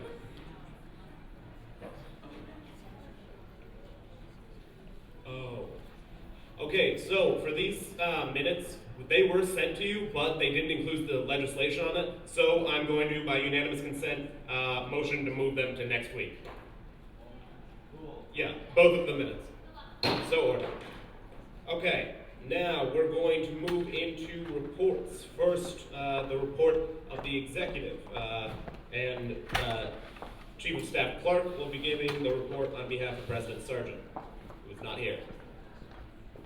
Also, based on that last vote, I'm inclined to believe that the majority of Senate believes that I should enforce every policy that we have.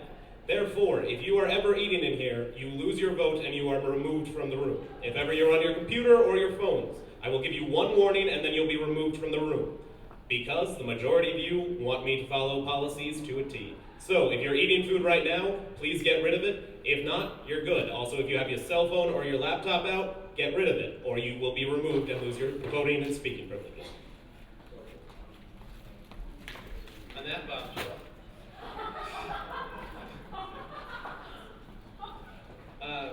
Mark and Roma did not give me actual written out reports, so I'm going to kind of translate their reports to the executive committee into something relevant for you.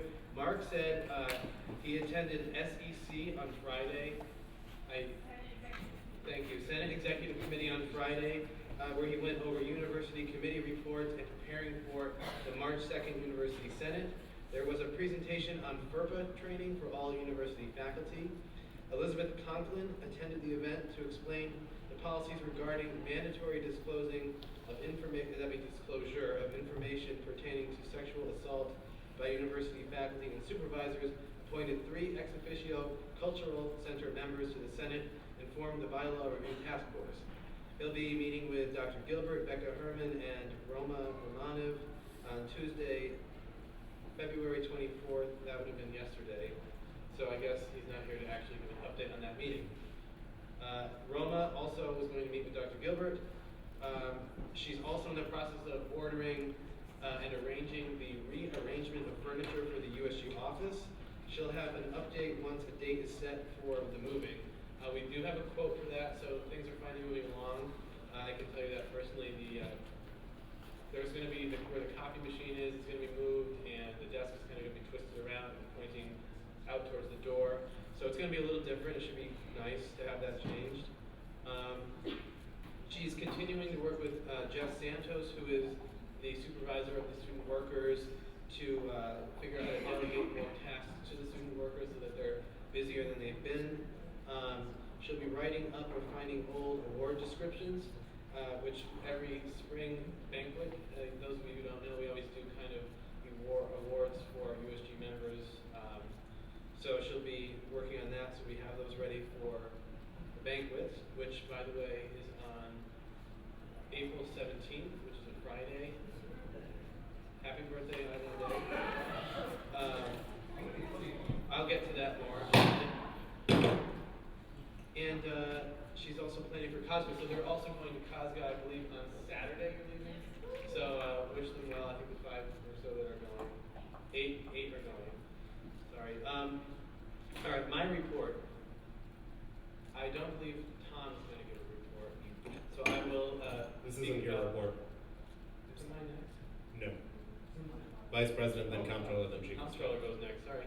Where is he? I don't know. Next is the report of the Vice President. I'm giving that. Oh, well, then I have more stuff. Reminder, she'll be keeping you can stay there because it'll be, reminder that I will be keeping an updated Cosga blog. I send everyone the link. It's in a Google Docs folder. Feel free to email me questions or any concerns. Kudos form is online, so you know that. Historical fact, in 2010, USG passed legislation forming a funding board subcommittee whose purpose was to attend Tier 2 events and keep track of equipment. So not that fun of a fact, but you know, it's a fact. Next, we move into report of the Comptroller, but I don't know where he is. So we move into report of the Chief of Staff. Chief of Staff, Clark. All right. I'm going to give a quick report on what we're really touching on. So those of you who aren't aware, there is an event that USG is putting on Monday, this coming Monday, March 2nd at 7 p.m. in ITE C80. The room is you have to go down the stairs when you go in ITE. It's a giant lecture hall. Richard Perez Pena is a staff writer for the New York Times who writes extensively on issues as they pertain to higher education. Among other things, I think especially with issues as they pertain to higher education. He's coming out and he's going to give a talk with a question and answer session. It should be really interesting. The title of the talk is College to Cane? Hopefully you guys can all make it out there. It'd be really, Tom Matthews, the executive director of the program, put a lot of work into planning the event, so we really want USG to have a good turnout for that. It should last not much longer than an hour, so figure probably 7 to 8:15-ish, I would say. I think this talk is only 30 to 40 minutes, then with a question and answer session. So it's not going to take up your entire night. And it's right in the center of campus, so it should be interesting how often you get to meet or speak with or whatever, ask questions to a relatively renowned journalist from the New York Times. So also give Tom congratulations for working so hard to plan the event. It has been a long road. So next, IT contractor meetings. I finally wrapped those up. This week we had the last one. This does not pertain to a company that can actually fix the computers when they break. This is a company that is going to be building a new funding system.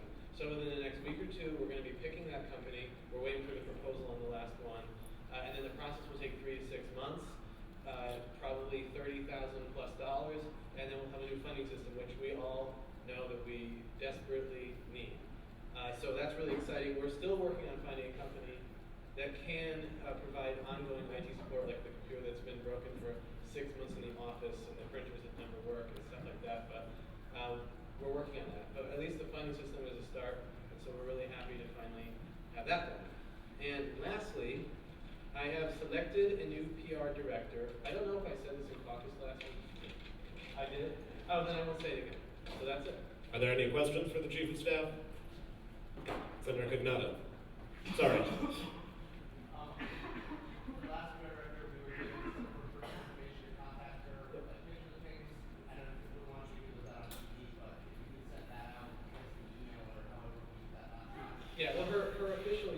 email, I'll just tell you it's pr@usg.ucon.edu.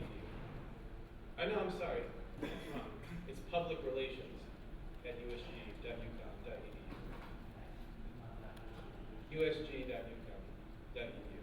So if you're planning an event that's through USG and you want, advertising, social media, she has access to all the USG social media.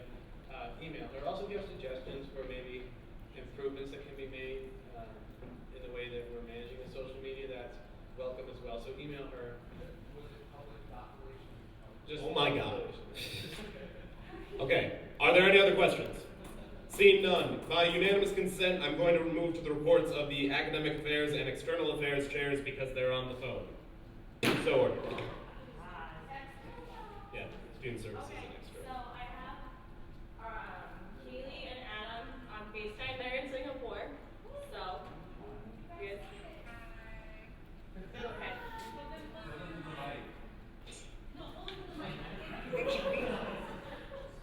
Okay. Can you hear?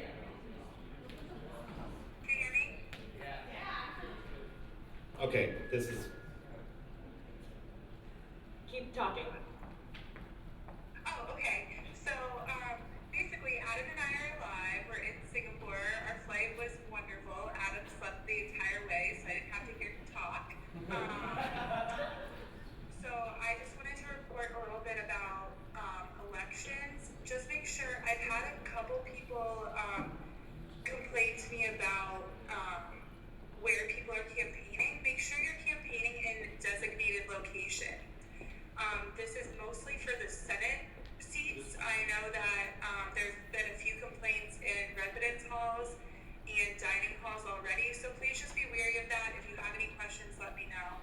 I heard the debate went well. I wasn't there. I hope it went well. And I'll let Adam talk about the testimony, but the video moved me to tears. But we miss you guys.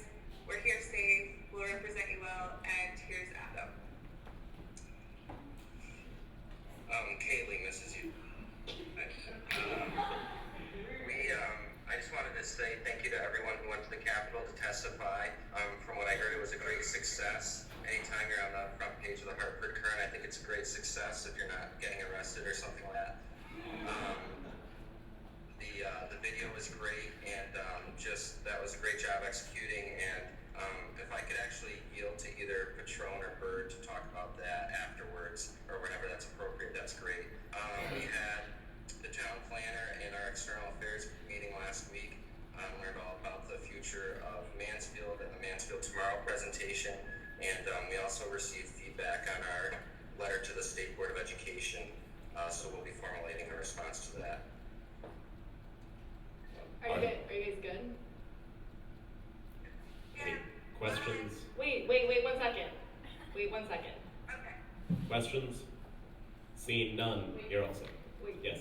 Adam, do I have formal permission to tell everyone that the meeting's canceled this week? Please, Adam. Can Christina tell everyone that external affairs is canceled on Friday? Okay, the connection just timed out. Okay, it's canceled on Friday. Also, House of Cards comes out at midnight on Thursday, so none of us will be okay. Now because we're in this section, I'm going to send Senator Byrd up to report on the remainder of external.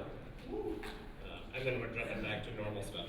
So as Michael Daniels and Chairperson Kugler said, we sent members of USG along with other students up to Hartford. We had about 30 people go with USG between senators in this room plus other students that were recruited and came along with us. We sent a bus full of athletes and ourselves and other people, and it was a really great experience.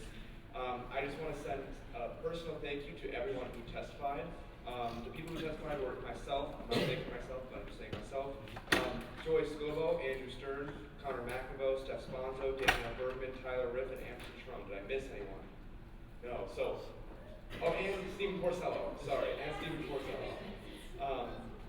So it's really not an easy thing to get up in front of an appropriations committee or any committee and speak your mind about what you think they should do. Great job. And as Adam said, we did make the front page of the Hartford Current. We got on WHUS News, they made a video, we got got on the radio last night, as well as in the Daily Campus, which had a great article. So I was going to say at the end that Adam says thank you to everyone, but he told me that already. So, yeah. Are there any questions? Seeing none, we'll move in back into normal stuff. And we will go to, my report.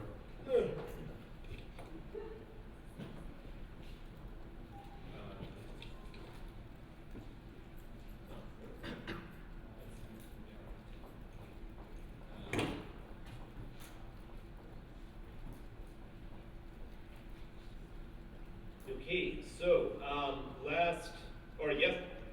someday this week, Monday, I met with the Vice President for Student Affairs Leadership Council, Dr. Gilbert, as well as representatives from IFC, Pan-Hellenic, National Pan-Hellenic, one of the other Greek life organization, and I am spacing on its name right now, as well as people from UCTV, club sports, and etc., where we discussed essentially Wayne Locust, the Vice President for something to do with enrollment, it's a very long title, gave us a presentation on what we're going to be seeing after the 39 points, or what they're looking at considering the $39.6 million cut, as well as a whole range of constraints. And the biggest thing to take away from that, from this whole meeting, was one, that they are going to be looking towards increasing enrollment in out-of-state students.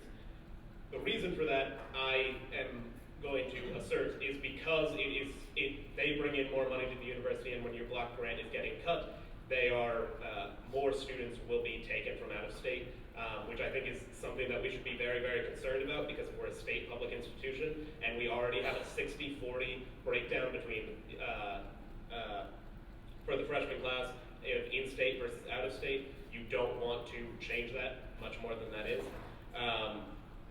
I know Connor is also, he's been working with a group of senators to organize town halls. I don't remember exactly when those are going to be. Cell phone, put it away.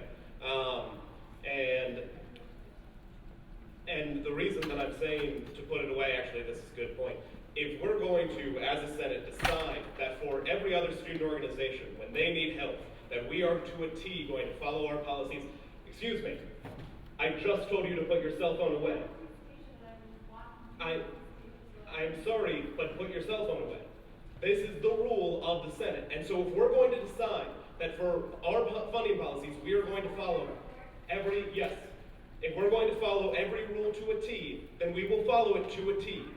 And that is what is being asked of me based on this. So I'm saying, if we're going to continue having our cell phones out, our laptops out, and I've spoken about this before, we need to stop that. And if I'm telling you to stop it, then do so. I'm trying very, very hard to keep order in this. That is what my job is. And that's why sometimes I seem like a jerk for telling people to put their cell phones away. But I'm asking you to put things away so that we pay attention to these things. And I don't think it is a good thing for the Senate to do, to first shoot down funding for a group of people who are just asking so that they can go and practice, and then joke and laugh about the 2 people that we just sent to Singapore and the nearly 10 people that we just sent to Texas. I just have a lot of trouble with that. And I don't understand why that doesn't upset more people. I don't understand it. So, for this Senate, if you're eating, if you're using your cell phone, if you are using your laptop, I am going to call you out. And this is your final warning to everyone. If you are on it, then you may leave. And I will tell you to do so. That is my report. And the reason for it, and the reason that I sound like a jerk right now, is because you guys just told me that you wanted me to.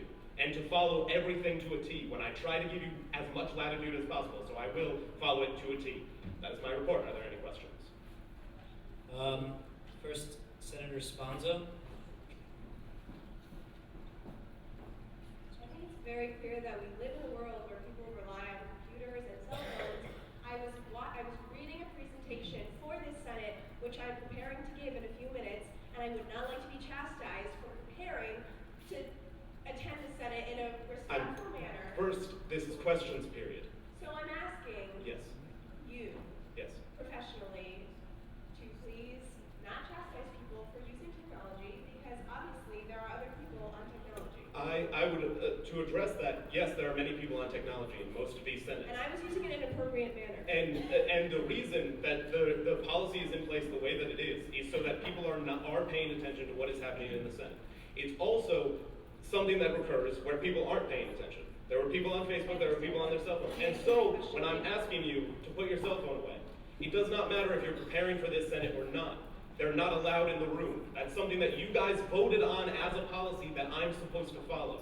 So you guys just voted that we follow every policy to a T, so I'm going to do that. All right, next question is Chairperson Johnny. Then it'll be Senator DeVecchis. Yes or no question. Are you not, right now, in all unprofessionalism, acting out of spite based on the decision that was just made on a piece of legislation? No. Yes or no? No. And here's why. And here's why. Because I said last week at caucus, I said this at caucus, that I would enforce every rule to a T if the Senate wanted me to. That is what I said. I'm not trying to act out of spite. Honest to God, I'm not. I have for the whole semester. I understand when people are looking at their phones from time to time. I understand when you're on laptop to try to see them. But I'm trying to do my job and enforce policy. That is why I'm acting this way. Senator DeVecchis. Hi, Kevin. I spend all day chasing teenagers off of cell phones, but I realize at the end of the day, I always invite them to take pictures of homework, because I realize that's how they remember their meetings. And if I announce a due date, I tell them all to take out their cell phones. So, for example, when Dan just announced a date, I whipped out my cell phone because I want to make sure that I'm there. So, if I were to want to amend that rule, because I think that cell phones are a critical and integral part of how we prepare for speeches, how we remember dates, and I don't want to accuse you of anything, but I genuinely am interested in changing the rule. How would I go about doing that? One, you could bring that up in an act. It would be a piece of legislation. However, that is already the case. So when you're preparing for something, or when you're, say, and I've done this before, where there will be a piece of legislation that it wasn't on the agenda, or there's about to be a piece of legislation that'll be motioned to be put onto the agenda, I will say, gladly, whip out your phones, whip out your laptops, and look at that. The reason that I am acting this way right now is because it is... I'm inquiring how I can amend it. Yes. To suggest that if senators would like to self-select using technology to prepare for a speech or to put dates in the calendar, how could I amend that? Would it be an act? Yes, it would be an act. You could put it in whereas, whatever the reasoning, and then therefore be a result that section, I don't remember the section, of the standing policies are amended. Next is Senator Vieira.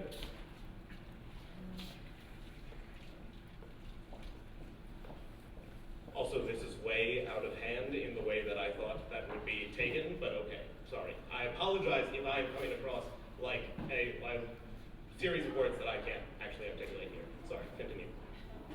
For the decision that was made after this funding legislation before, we interpreted as the Senate handled things on a case-by-case basis and decided that in that case, we did not want to fund the group, instead of us saying that we want to follow every single rule. It could. Yes. Yes. And the reason that I am interpreting it this way was the rhetoric used during that discussion and the like. Also, again, these are fundamental things that I was supposed to be doing all year and gave latitude towards. Yes, Senator Byrd. I believe he's using the question to profess saying that we're not. I'm done.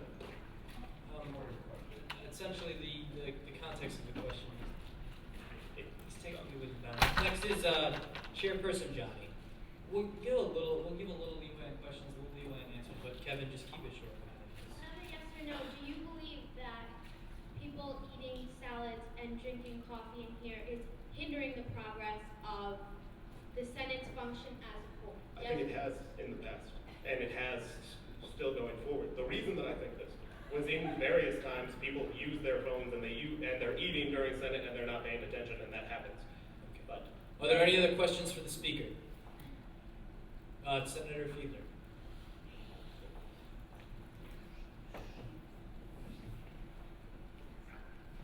This might also work as a point of order, but what is the parliamentarian's role within enforcing these rules? The parliamentarian acts as a monitoring agent, where they say, hey, somebody is doing something, and then they inform me, they pursue I don't remember the exact language, they pursue the steps to take action against them, which is telling the speaker, which then I do. So it remains your prerogative to remove people from the Senate? Yes. Okay. All right, next, Senator Puglisi. Hey, this was not intended to do this, but okay. Really quick. So, the whole point of you enforcing the food text messages and the laptops are to prevent unprofessionalism and to create a very productive Senate, Yes. right? Does not your inappropriate behavior and tone of voice and going out of order constantly also hinder our progress in Senate? It very well might. And if so, because based on the response that I've just gotten, I apologize if I had that tone. I apologize very profusely if I am hindering the Senate's actual action. Yes, it's questions for the speaker's report. Are there any other questions? How are you going to change your behavior then? I'm going to continue enforcing the rules based on what is my job. However, I will try to articulate myself better and make it clear. So if you do not articulate yourself and we do not give you constant leeway, constantly, probably every single Senate, do we have that right to ask you to leave since you are wanting to ask others to leave the room if they use their laptops or text messages in a professional manner? You are able to ask me to leave in the form of removing me as the speaker, which is the Senate's prerogative to do. Do we have the right to give you non-speaking rights for that certain Senate? No. Okay. Are there any other questions for the speaker? Yes, Senator Bird. Also, let's just keep it simple. I love all of you. And let's all go hand in hand. Instead of, say, removing you from the Senate, we can always appeal the decision of the speaker, isn't that right? And if you try to kick someone out, we can still say, we understand that this person maybe hasn't eaten all day. Yes. I ate a cookie and some Skittles. Yes. Any ruling of the chair may be appealed by the Senate. Also, just for note, I had no problem with anybody eating cookies or Skittles. I don't have a problem, really, when people are eating quietly because they're hungry, because it's Senate, and because they had class or meetings before this. I genuinely don't have a problem with that. The reason that I was articulating myself the way that I just was to try to make the point clear that if we're going to try to stick so firmly to all of our policies, then we should expect all of us to stick firmly with our job descriptions. And that is why I was trying to make that point. And I will recognize that I fell very, very flat in doing so. Is that okay? Are there any other questions for the speaker? Okay, seeing none, we'll move into the report of the judiciary, but there is none, so I'm going to yield back to Kevin because I'm not sure what we're doing. Now we move into committee reports. First, Academic Affairs and External just gave their reports. Next is Funding Board. Oh, crap. That's Academic Affairs first. Sorry. I thought it was Student Services. I apologize. It used to be. Hi guys. Few things that I want to mention from Ac Affairs. TA training, big initiative last semester, and would like to come forward to all of you on behalf of my committee, on behalf of the Academic Affairs Committee, that we have hit a lot of bumps along the road, and we have chosen to, instead of pursuing this issue further, digging into it further, we have chosen to draft legislation on this issue instead of knocking on administrator offices constantly. There are so many people and just entities involved in making things change with this, but I believe that the best way for us to address this issue is through legislation. So that legislation will be written by Senators Terpstra, Seeley, and I'll also be helping them out. So if you have any concerns, please see us. Number 2, open source textbooks. I met with Senators Ryan and Byrd and the Vice Provost for University Libraries, Martha Bedard, on Monday about open source textbooks and the general cost of textbooks. I believe that External has covered this in the past and will be covering this eventually. There is legislation at the General Assembly about a grant fund for professors and educators who would like to who will write and make use of these open source textbooks. I was asked by Chairman Kugler to write a written testimony on that, and I did on behalf of Ac Affairs. And also, swag bags in the library. I met with one of the coordinators at the library, and she was wondering if the USG is open to working with them on events. We would like to host some events at the library, given budget constraints and things like that. I'm currently exploring that idea with my committee and of course other executive committee members. More information will come. Nothing solid on that yet. And oh yeah, that's all. Also, one last thing, I'm sorry. The event on March 9th is still on.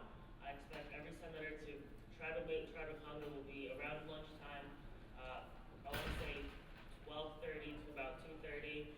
Be there. There will be brownies, cookies, and I ask that if you come, please try to stay within the realm of academic affairs in your conversations.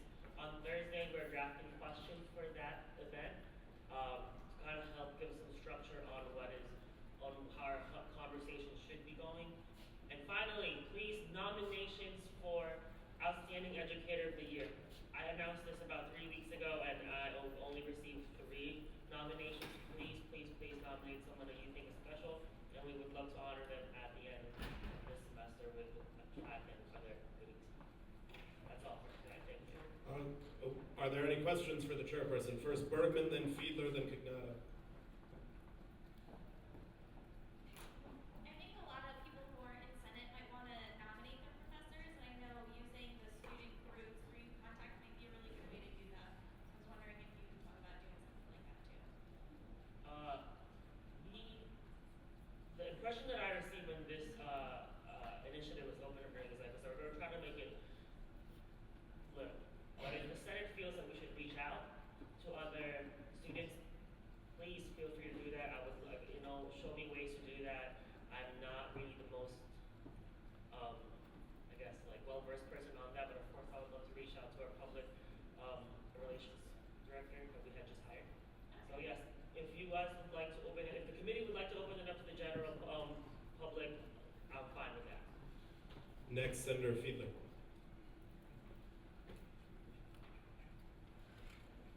I understand that for people who are not necessarily within the academic affairs committee, the idea of TA training has not been glossed over, but hasn't been fully addressed in a caucus. I'm just curious as to what types of examples, or if you could give a little more in-depth analysis as to what roadblocks we're facing and how we're trying to tackle them. Senator Sturmstra, Seeley, or who is not here, so if you would like to come to the podium and answer the question.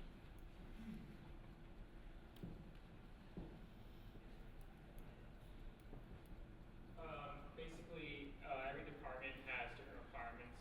Even though some of them have some of the same requirements, it can differ from department to department. There's been a lot of talking to departments, a lot of talking to the TAs themselves, of what their opinions are. And as I'm sure you might know, the administration and the graduate students union have been in negotiation and going back and forth with it. So it's actually a pretty difficult situation to navigate for someone who is from the undergraduate students body trying to improve the TA training type system they have set up. As a follow-up, do you believe that a statement of position will have such a sway as you guys do intend to create? Yeah, we don't intend to call out anyone, be it the TAs or the administration. All that we plan to do right now is just bring attention to the issue, because as the administration and TAs work towards a resolution, we don't want them to forget about the undergraduate students who need TAs. Thank you. I look forward to hearing more about it. Next, Senator Cagnata. Yes. Are there any other questions for the chairman? Seeing none, we move into report of funding board. Chairperson Johnson.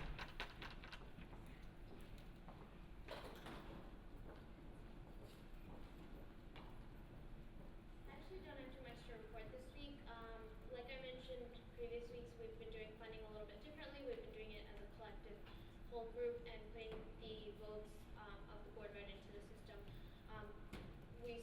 I've spoken to the business office and they said it's very useful for auditing purposes in case we get audited. So that, and I did mention that we are not putting out the budgeting process, so I'm going to go upstairs to talk to Kristen Carr on Friday at 2:30 p.m. And decide the dates for next semester's budgeting. And we're going to keep a better line of communication with her so that groups are notified on a regular basis as to when their funding applications are due and things like that. I don't know if this is supposed to be part of my report, I also attend the Associate VP for Student of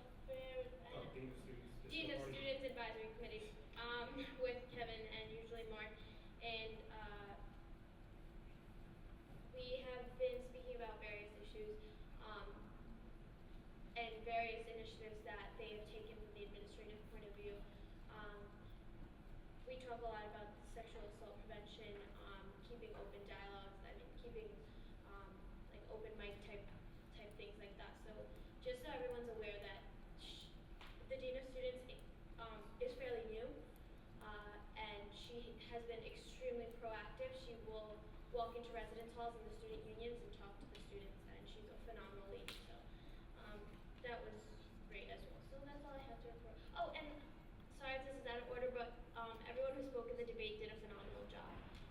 So I just want to congratulate those people who spoke. Are there any questions for the chairperson? Seeing none, we move into a report of student development.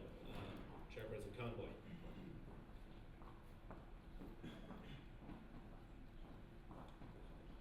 Only thing new to report is my committee was able to dig up all the footage, photos, and paperwork from last year's event. So we're just working with that, and we're going to, other than that, no report. Oh, I'm sorry. We do have a new initiative. It's technically Spring Weekend Alley. I'm sorry. So ROTC came to us, and they're doing an event. Senator Hughes is a huge major role in this. They're doing a walk in her shoes. It might be either probably on Fairfield Way or somewhere in center of campus, and they might suggest people to wear heels, and it's going to be an event where they're going to have art going along the path you walk, and it's going to be about sexual harassment and assault policies on campus, different facts.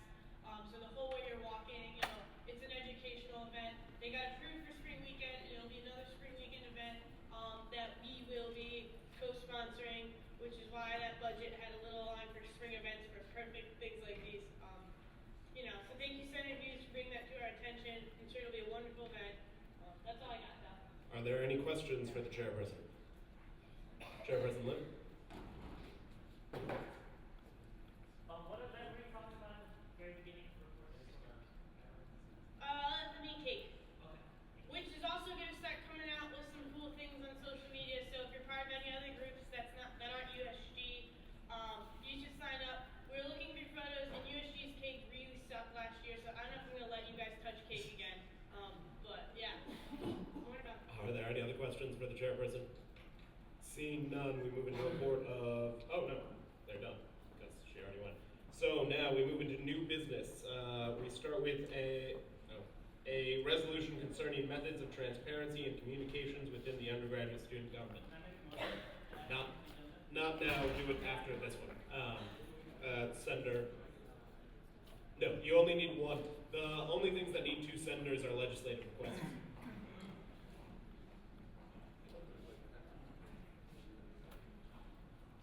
I'm going to fix this way because I don't have an actual physical copy. Resolution concerning methods of transparency and communications within the undergraduate student government. Whereas the undergraduate student government is charged with upholding and advocating for the rights and interests of the student body, whereas fee-paying undergraduate students hold a clear stake in the agenda and functional effectiveness of the undergraduate student government, whereas the Constitution of the undergraduate student government of the University of Connecticut, Article 1, Section 6 states, the undergraduate student government shall at all times remain accountable and accessible to individual students and the entire student body at large. Whereas, according to the 2014 Tier 3 Constituent Needs Survey results as presented to the Senate on November 5th, 2014, the number of student participants responded to question 36. What are the top 3 issues you want USG to work on this year? With the answer, USG transparency and or accessibility. Whereas, according to the 2014 Barker Beer Survey results as presented to the Senate on November 5th, 2014, a combined 44.5% of the responding student sample responded to question 3. How often do you hear about USG domestic efforts? With the answers seldom and never. Whereas a significant portion of discussion surrounding outreach, recent efforts, and future events to be completed by members of the undergraduate student government takes place in regularly scheduled organizational meetings. Whereas consistently available minutes, open meetings, and correspondence with students will significantly increase the transparency and accessibility of the undergraduate student government. Therefore, be it ordered, the undergraduate student government will further modify its internal administrative policies to prioritize and ensure consistent public availability of all meeting minutes to the organization's website no more than 48 hours after their approval. Be it resolved, any regularly scheduled meetings of the undergraduate student government, including Senate caucus, standing committee meetings, and secondary committee meetings, shall be open to any undergraduate student. Be it further resolved, the president shall be charged with nominating an editorial vice chair tasked with assembling a monthly newsletter for the remainder of the spring 2015 semester, containing reports of the president, speaker of the Senate, comptroller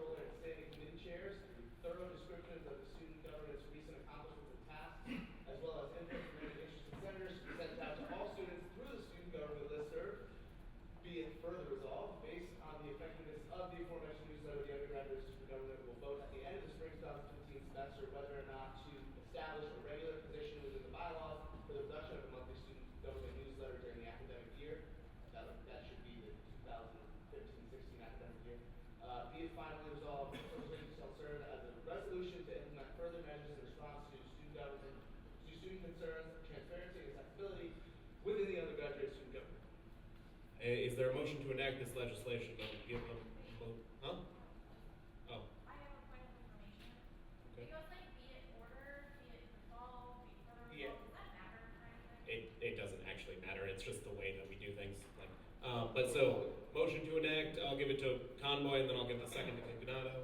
Are there any questions? Jesus. Questions regarding the legislation? We'll go Conboy, Alechicon, Baracalo, Bird, Johnny, Marcella. I'm gonna follow up to this other man. Yeah. Was the vice chair title put in when there was still a P&L committee? Um, Just the title of it instead for a vice chair? Yeah. Would Yeah. you be opposed to potentially changing the name to be something, just because vice chair's kind of a, if we don't have a committee, I don't know. Right. That's Right, the only thing. I don't know what Yeah, it would be. I don't know either, but By unanimous consent, we could amend it to say, right, I mean, it's not specific, and sort of as chair for the Promotion Outreach Committee, that was moved to. yeah. consent or- How about we move it to, President shall be charged with, or how about the PR director, or the promotion, and what does PR stand for? Public relations, sorry. The public relations director shall be charged with, assembling a news, you want me to just do this? Is that okay? We talked, when we actually initially talked about it in the Promotion Outreach Committee, we said that it would be a good idea not to just tack it on to public relations, Then the president shall, yeah, how about by unanimous consent, he can change it to something along the lines of the president shall appoint a person to assemble. I don't know. An individual has to. Yeah, a member of the undergraduate government has to.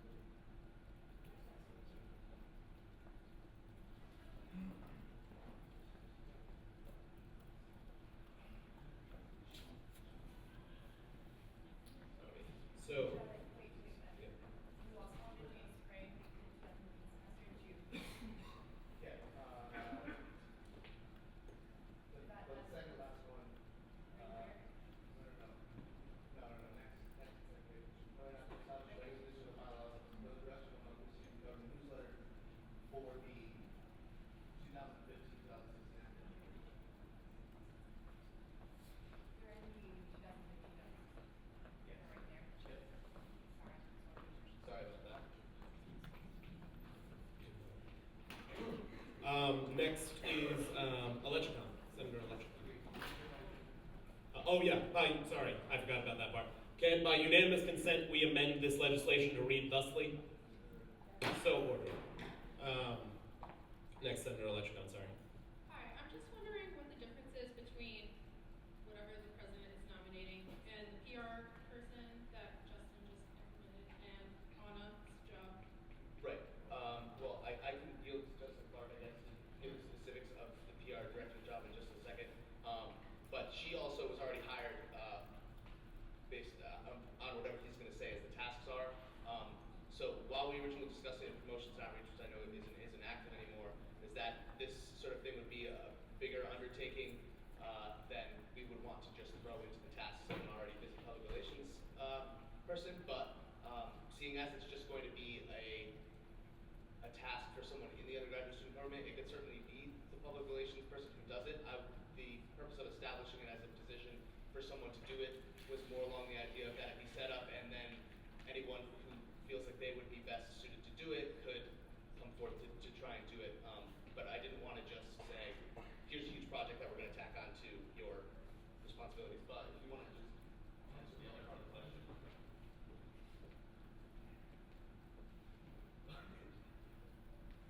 So my answer is, I believe that the PR director should do this job, and just so you all know, the position description for PR director reads, the public relations director is a member of the USG senior staff and acts as the primary spokesperson for USG.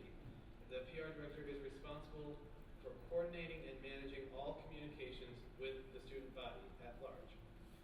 They'll develop and maintain a communications and message strategy, etc. So, by the definition of the position description, it should be that person. And I'm telling you, as someone that supervises them, that yes, they do have time to do it. I don't think.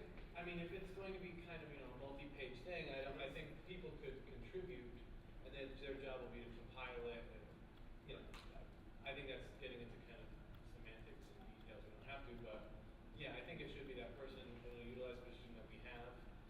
They're aware they're supposed to do a certain amount of hours per week that they never do. So yeah, I think it's perfectly viable for them to do. Next, Senator Brockwell.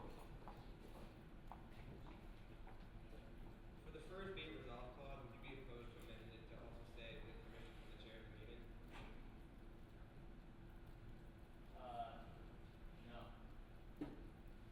May I ask a follow-up? Sure. Why not? Because I mean, they can already show up with the permission of the chair. The point of having that in there is so that they don't need the permission of the chair to be in an open meeting. Right? That's the Point of Point of clarification, it's actually because I think our meetings are tied to state institution. I think we legally have to have them be open. I don't think that we are allowed to have any meetings, be it Senate, caucus, committee, secondary committee. I think technically every single meeting, including the exec that we have, anything that even is closed door, legally, by the state law, is open because we're funded through state law. Yeah. Per state law, the only thing that can be closed is if they're in executive session, which can only be done, to my understanding, by the executive committee when they're under certain specific circumstances, like hiring and firing people, reviews of people, like things that are private information. So that's the only time that they could be private. The chair couldn't kick somebody out unless they were being disruptive or the like for just coming to attend and report on it. Next is Senator Byrd.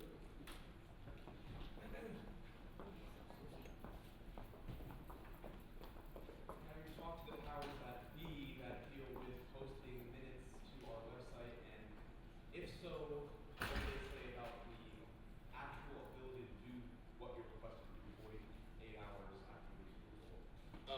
I did meet with exec towards the end of the fall semester just to sort of talk over the logistics of a bunch of parts of the legislation. And that part of why that's in order is because it would be something we would do internally, I think. But it was generally agreed that is something that we could very well do. It just wasn't, it would just further clarify it within our internal administrative policy. I have a point of information from the speaker. Is Nikki the one that puts minutes on? Yes, the process is, to my understanding, and I might actually have to ask our minute taker, is just, she has a name. I believe it's the minute takers take the minutes, then make sure that they're all right and attach the legislation, then give them to Nikki. Nikki gives them to us or the chairs for approval, and then once they're approved, then she puts them on the website. Right, and part of the reason why it ended up being a resolution within the legislation was at the time that I brought this to exec to talk about the legislation. I believe it was only the first Senate of the Year's minutes were up on the website, and this was a couple months into the school year. Okay, if I can have my answer question, it's been a long day. Have you talked to Nikki about whether she can do this in 48 hours? It's my understanding that Speaker Alvarez said you have to formulate them, check them, send them to the chair people, or send them to Nikki, who sends them to chair people, who sends them to Nikki. Can that be done in 48 hours? Do you know? Based on, actually, I'm going to, because I can, yield to Andrea to clarify, because she knows. So I have 48 hours to hand in my minutes, and sometimes it goes over that because normally I have like 9 or 10 pages of minutes. So I don't always get like Wednesdays. I mean, Senate is Wednesday. Sometimes, usually I hand it in Friday. So no, to answer your question. Point of information, it says after their approval, not after the Senate. Approval by the members that voted on them, or approval by the chair? It was going to be after they can't be put on the website unless they're voted on and approved in Senate. And also, I'm going to give it over to Eliza, who can also clarify some stuff. Andrea can't submit her minutes without me because I have to submit the legislation after it's been finalized. Just because of the way we use like this computer and my computer, sometimes I have to go back for people for clarification on numbers and things that get changed, and it sometimes just because I'm also have another position in USG right now, it takes me a little bit longer than 2 days to get those done. That's just because I am taking on this task to print legislation and submit it, so that's also part of it. I personally can't always get it done in 48 hours. I just want to make it clear though that you're talking about before those minutes are written and submitted, to be approved by Senate. Then after they're approved by Senate, if this legislation were to be passed, then they would be required to post within 48 hours. So that's after all of that. Also, for a clarification point, one of the things brought up in exec with the 48-hour thing was for external affairs meetings, because they're approved on Friday, they can't, and Nikki doesn't work, and they're approved by the time that the meeting gets out, it's after Nikki's left, they can't be put on the website until Monday at the earliest, but just that's an exec thing. But maybe a better idea would be 2 business days to make it instead of 48 hours. But I guess my question, sorry, one more follow-up question. The approval of whom? The approval of the members of the body which the minutes are being taken for, or the approval of the chair? Which approval are we talking about? It's not clear. Just my interpretation when writing it, or my understanding when writing it was that approval meant approval by the Senate. If that answers your question. If you'd like to put that in there, I would. Or the committees, or whoever is the body. Committees also have to. Right. Yes. So I think we actually talked about that. I think when you brought up the idea of having business days in there as well, I might have just forgotten to put that in there, but I would entertain a friendly amendment to make it 2 business days. By unanimous consent, can we change it to 2 business days? And also clarify the approval. Oh, and clarify the approval of whom? Okay, we'll do this during debate because it's a little complicated. Chairperson Johnny. Okay. Senator Porcello.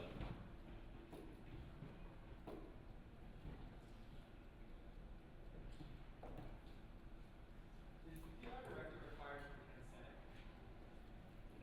The answer is no. Do you think the PR director should be required to attend Senate if they're going to be one filing on the report on the registry? This legislation as it stands currently doesn't require it to be the PR director. My intention of asking is that the president can select someone if the president decides that the PR director would be the best person to do it, or decides to open it up for people in the Senate to apply because they think they would do a good job of putting something like this together. That's how the legislation currently reads, in my understanding. But I can't speak on behalf of the. I think that my impression of this when Bennett initially presented it in exec last semester was it's going to be a fairly lengthy thing, and I don't think that we're going to expect one person to write the entire thing. And I just said that I think the role of the PR director really will be to compile it, like if we come up with a template that we want to use. Right. I also want to clarify that while there were models that I presented to exec when I met with them, there wasn't a set thing that says this is how it is, this is how we're going to do it. It sort of still needs to be put together. This is just to get it actually rolling. Right. So I think if they're just compiling things other people have done, I think they don't necessarily have to come. They usually come once or twice a semester, but I understand your point. I just kind of depends on when we should decide how we're exactly going to do it. Right. Well, this, because I believe this also sort of applies to your question. While this doesn't specifically refer to the forming of the newsletter specifically as a pilot program, that's sort of what it is. One of the resolutions would be that the Senate would vote on at the end of the spring semester because we'd have already had 3 months to put out a newsletter. Is this effective? Are we reaching students in the right way? Is this working organizationally how we want it to? Does this look the way we want it to? And then we can set something more that says, this is the person who's going to do it. This is how they're going to be nominated. This is how it's going to be sent out. And sort of those things. As it stands for the next 3 months, if approved, it would be much more flexible to those things. And I'm guessing it would be discussed in exec. And so the other senators' input on that would be welcome, I'm assuming. Yeah, thank you. Next, is there anybody else who would like to be recognized for questions? Let me just prepare my little pen. Is there anybody who would like to be recognized for debate? First, Senator Byrd, then Senator Ng, then Convoy. Sorry, Chairperson Convoy. Yeah.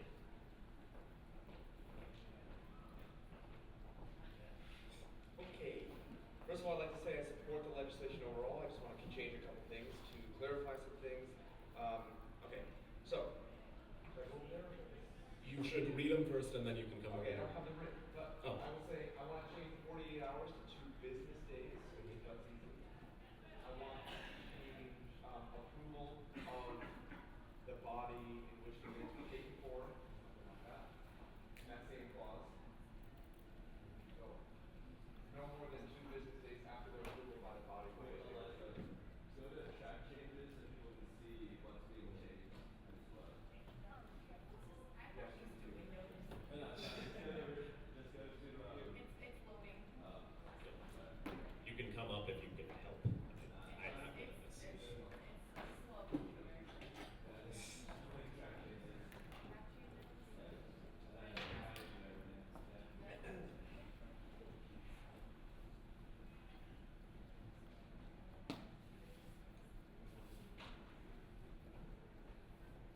After their approval by the body in which they were. Does that sound good? The body for which they were. Body for which they were. And my last change would be about nominating a member. I'd first like to say nominating a member kind of implies the need for Senate approval. So not only do I think the semantics are kind of odd, but I think I agree with Justin that that should just be the PR director's role. So wherever it is that says president, shall be. So the president shall charge the public relations director with the senator.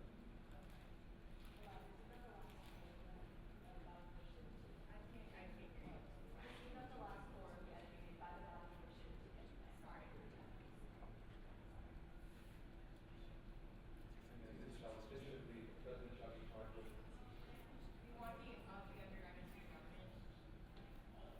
No, this should read, the president shall not be charged, but charge. Okay, yeah. Yes, so charge, shall charge. Oh, okay. Shall charge. The public relations director.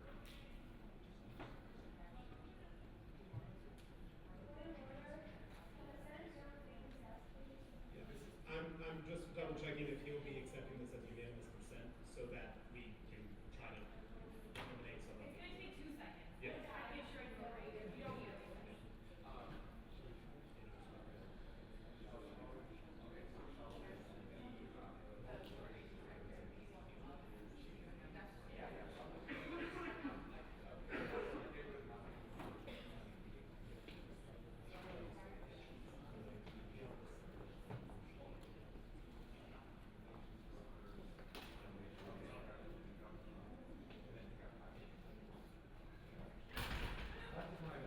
All right, and based on, I'm going to ask if it will be taken as friendly by the senator. All right, so he's accepting it as friendly, so by unanimous consent, can we adopt these changes? Are there any objections to that? Is that an objection or no? Okay, so ordered. So those have been adopted. So Eliza, in Yeah. order to review president set track changes. That's right. Oh, is that right here? Yep. Just want to say I support this bill. Thank you, Senator Funato, for bringing it up, and thank you for approving my changes. Thank you. I'll fix it up there, it's fine. Next, Senator Ng. Yield. Okay, next, Chairperson Convoy. I yield. Oh, God, Jesus. Oh, sorry, you were like over there a second ago. Okay, is there anybody else who would like to be recognized for debate? Seeing none, we move into a vote. All those in favor of enacting a resolution concerning methods of transparency and communications within the undergraduate student government, please signify by saying aye. Aye. All opposed, please signify by saying nay. Any abstentions? Clearly passes.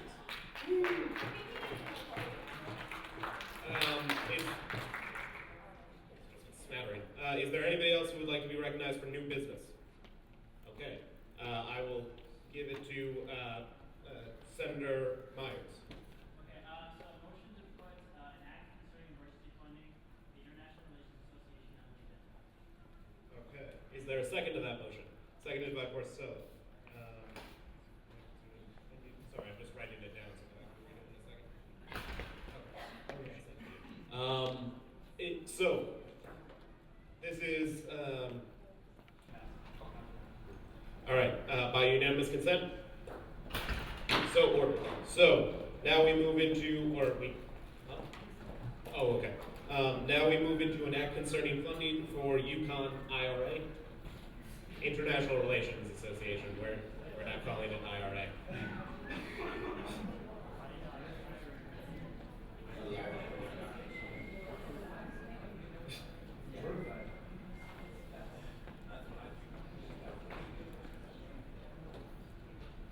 Okay, so the first thing I'd like to do is actually propose a friendly amendment. That just says the numbers. You can do it. You haven't made the motion, so you can amend it as much as you want. Okay, yeah, so I'll amend it to the group is requesting $810 instead of $630. And because it's 75%, that number is $607.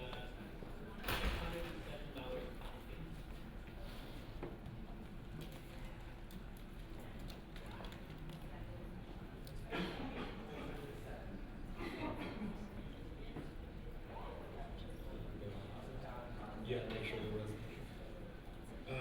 And because the motion hasn't been made yet, this can be amended right now.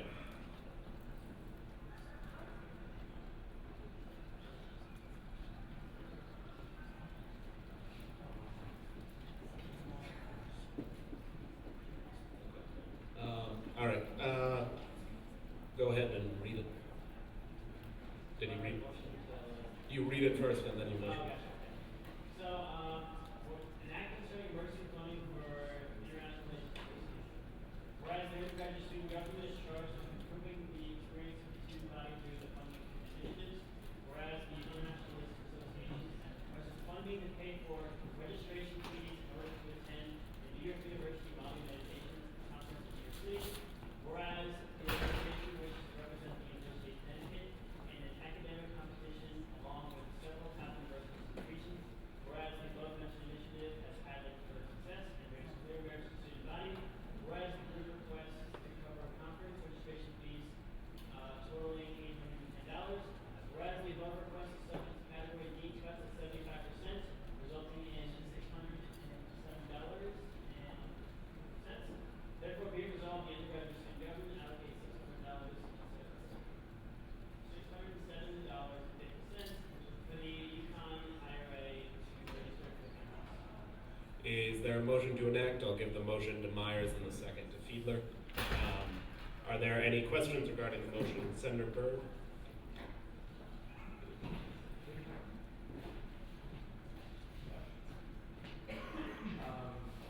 Okay. May I ask, I know it wasn't motion yet, but may I ask why the numbers were changed on the legislation? Well, those were the numbers originally. I just misinterpreted. Yeah, actually, Richard had probably a better explanation, so I would give permission. Originally they had asked for a different number, but because the way the worked out, it's too late for early registration, now it's late registration. So because of that, the number. Yeah, those are the numbers in her books, now the numbers have changed. And may I ask a Yeah. question? What is the reason this is being brought before Senate? Is it timely? Is it they didn't know they were going to go to this conference? For what reason? Yeah, I mean, they didn't know they were going to register for the conference until, like, during winter break. It was winter break, yes? Yeah, so until winter break, and that is the reason that the request changed. Thank you so much. Are there any other questions regarding this legislation? Seeing none, if I'm missing anybody, because it's difficult to see, just shout. Seeing none, we move into debate. Is there anybody who would like to be recognized for debate? Seeing none, we move into a vote. All those in favor of enacting an act concerning funding for UConn International Relations Association, please signify by saying aye. Aye. All opposed, please signify by saying nay. Any abstentions? Abstain. Clearly passes.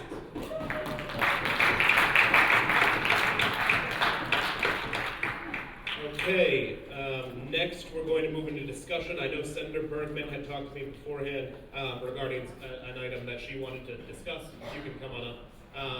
For this, by unanimous consent, because it's along with Senator Sponzo, it's a discussion item, and so if there's like a large amount of like open discussion, I'll suspend the rules so that people can actually, without parliamentary procedure, talk. I'm good.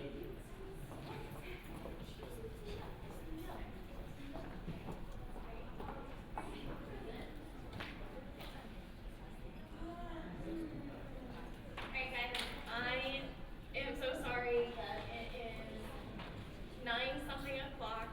We wanted to bring this to you today during discussion. I think Kevin is going, or Speaker Alvarez is going to kind of Like have open discussion. have an open Yeah. discussion, so it's not going to be as long and tedious. It's going to be like caucus.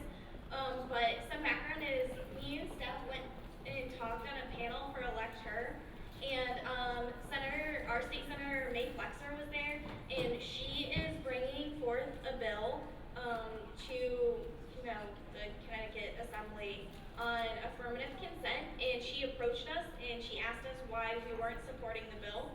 And me and Steph were taken aback. We didn't know any of the reason. And then after doing some research, we talked to Mark and Adam, and they told us that external had looked at it and they decided not to do it, but they also agreed that this should come before the Senate as a whole.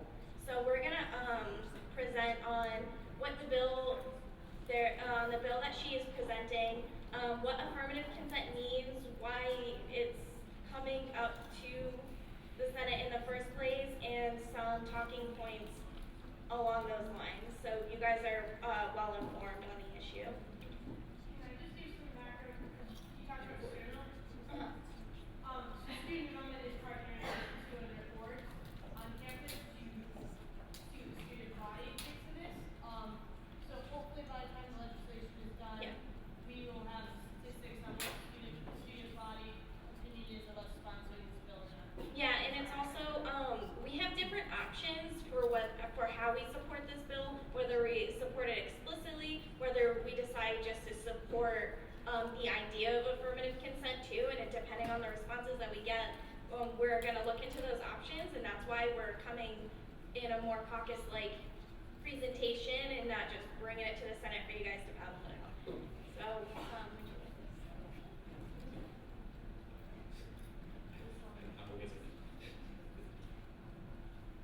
Okay, so just to give you guys a quick overview on what the bill says.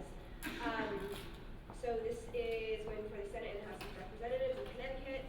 That's section 10A 55M of the general statutes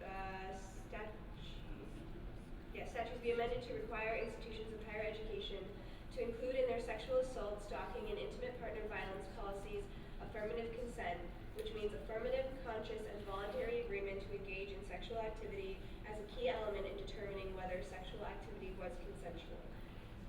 So the bill is short, but it's pretty self-explanatory. So this is essentially the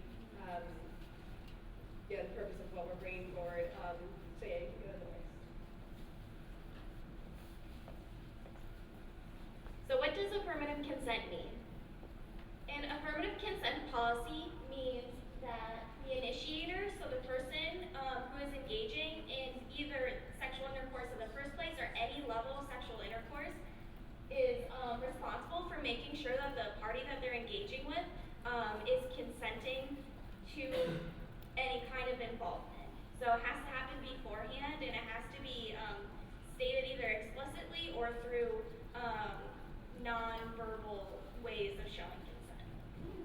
Some initial information on what that means, because I know that sounds really long and formal, and we all know that sexual intercourse or any kind of engagement like that is not formal, it's not calculated, but there are a lot of nonverbal cues to signify consent, and I know from talking with a lot of people in the Senate here on what that means in nonverbal cues, it's really easy to determine whether someone is a consenting partner in sexual intercourse. An engaged partner is usually more consenting, whereas in the instances of sexual assault, usually someone who is assaulting someone ignores nonverbal cues when usually a victim can't say no, or they can't protest to a way that might be considered satisfactory. It's not always the case where someone, punches and kicks and screams. It doesn't work like that. So that's kind of the background of the policy and how consent usually works. You can tell when someone is consenting. And just to clarify, this is something that we are asking the student government to put forward a statement of position on, to say that we feel feel that the Connecticut government should adopt this policy because UConn already has this policy. Oh, okay. Never mind. Alright, and so just another few things, because I talked with Lauren Tanea of the BOT program. She's the director of it and kind of ways to facilitate a discussion on this issue. And she just thought it would be good to remind everyone that a very small number of sexual assaults are perpetrated by men, but they perpetrate at very high rates. We're not talking about, your average person. We're talking about rapists there or people who assault people in other ways like that. As far as like the men in the room go, we're not talking about you specifically. So it's like if there are 100 rapes committed, it's likely that they were committed by a smaller group of people. It's not like 100 men went out and each raped one person. Like. Okay, and then there's. Oh yeah. I was speaking with not Alexis, but the other Title IX, the lead Title IX investigator. Do you mean the Elizabeth Coughlin? Not Elizabeth. Okay. Oh, like Nancy from Somebody. from Office of Diversity and Equity. Okay. Yeah, not Alexis. But she told me that although they are taught that when they are taking the job that generally sexual assaults are perpetrated by a small number of serial perpetrators, that what in actual practice, in actuality they've been observing is that most cases are not serial cases, On college campuses, and I'm gonna speak off the cuff right now. I don't have the proof behind this, but in my Title IX investigations over the past 2 years, I found this too from talking to the various administrators about it. In the cases for students, sometimes it's a culture issue where people are in a situation, say they're in a party and the pressure is there that they are supposed to do these things. They're supposed to, have sexual intercourse with someone. That's the goal of the night. And sometimes when that comes up to, the review boards, that's what happens. Though as far as I do have the proof for that statistic. I do have the statistics behind it. I do have the research that overall though, most sexual assaults are perpetrated by a small number of men at very high rates. So I do know what you're saying, but it's. And I know Colin had a comment too. Oh, Okay. That's more of a point of information, and I really don't want to sound rude, and I do agree with this, we should go over it. Is there a reason why we're doing this discussion right now and not focusing about it next week? The reason why we're not doing it caucus is because we have another really big bill coming up at caucus, and we intended for this to be a short Senate so that it wouldn't take up everyone's time. So I'm really sorry that this is happening now, but this is how it's happening. And so just curious, so is there like a time limit that we're in that we need to be aware of? Is this coming up in this day sometime soon? I talked to my professor yesterday at the calculation and saying. No, I'm sorry. It could be maybe I'm wrong.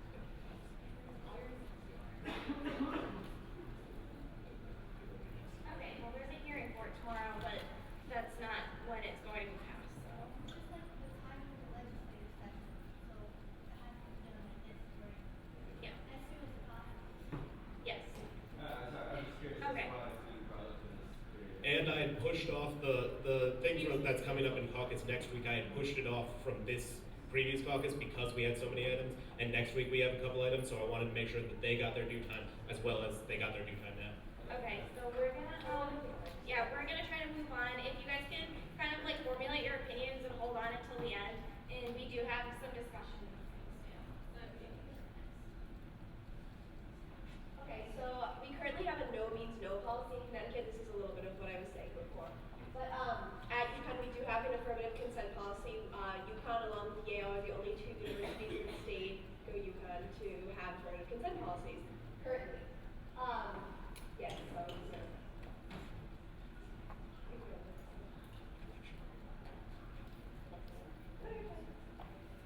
Okay, major points to consider. Having institutions of higher education include affirmative consent in their policies is one more important tool in the multifaceted work to create campus communities that are supportive of victims and free from sexual violence. Establishing an affirmative consent policy helps to shift the focus of the investigation to the perpetrator's behavior and away from questioning what the victim did or didn't do in order to prevent a sexual assault. Education and awareness about affirmative consent should be tied to a broader conversation about healthy sexuality and sexual behaviors. So that's kind of like some of the major reasons why these are coming up.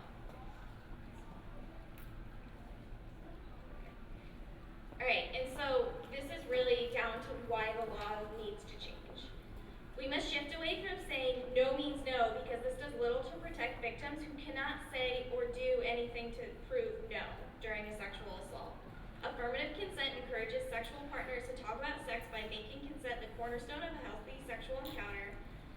The process of reporting is traumatizing enough for victims to do so. So when they report, their assailant should be held responsible through the adjudication hearings.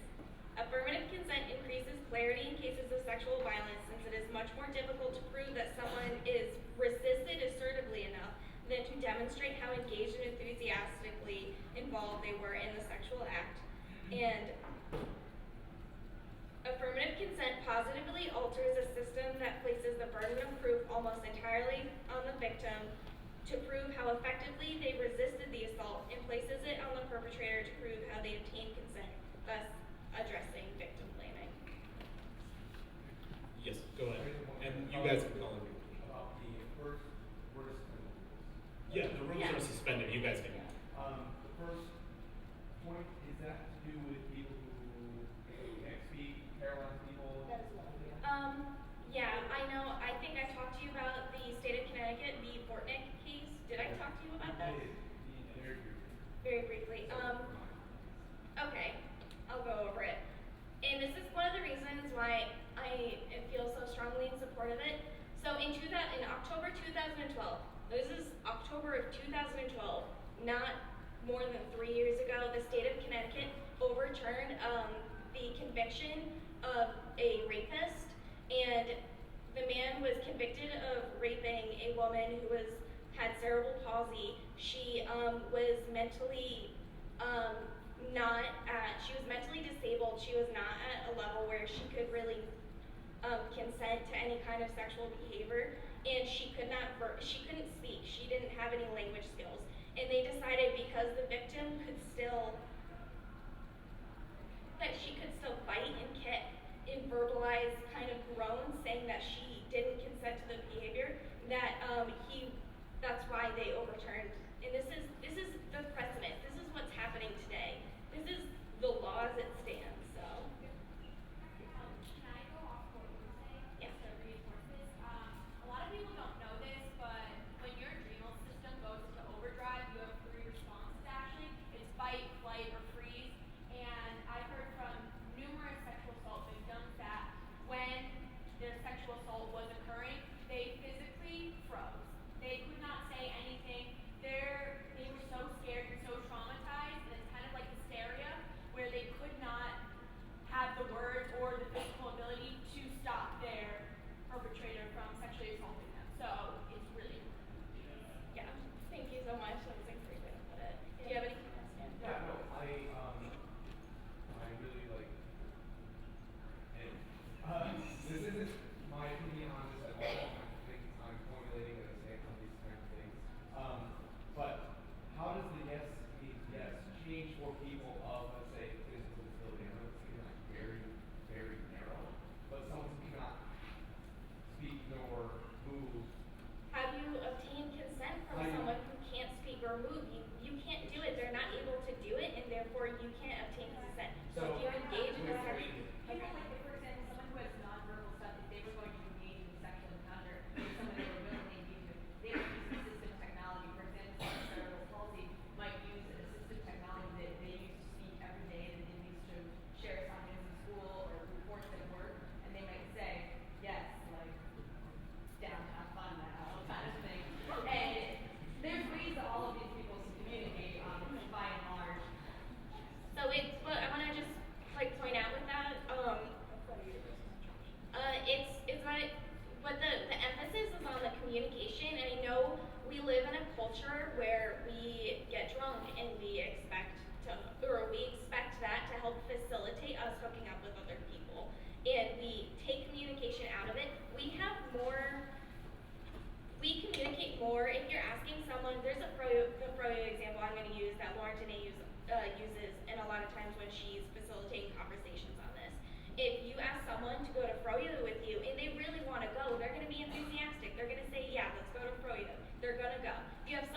doesn't really want to, and you keep pressuring them to go, they're gonna come and they're gonna be, you know, they're not gonna be enthusiastically engaged.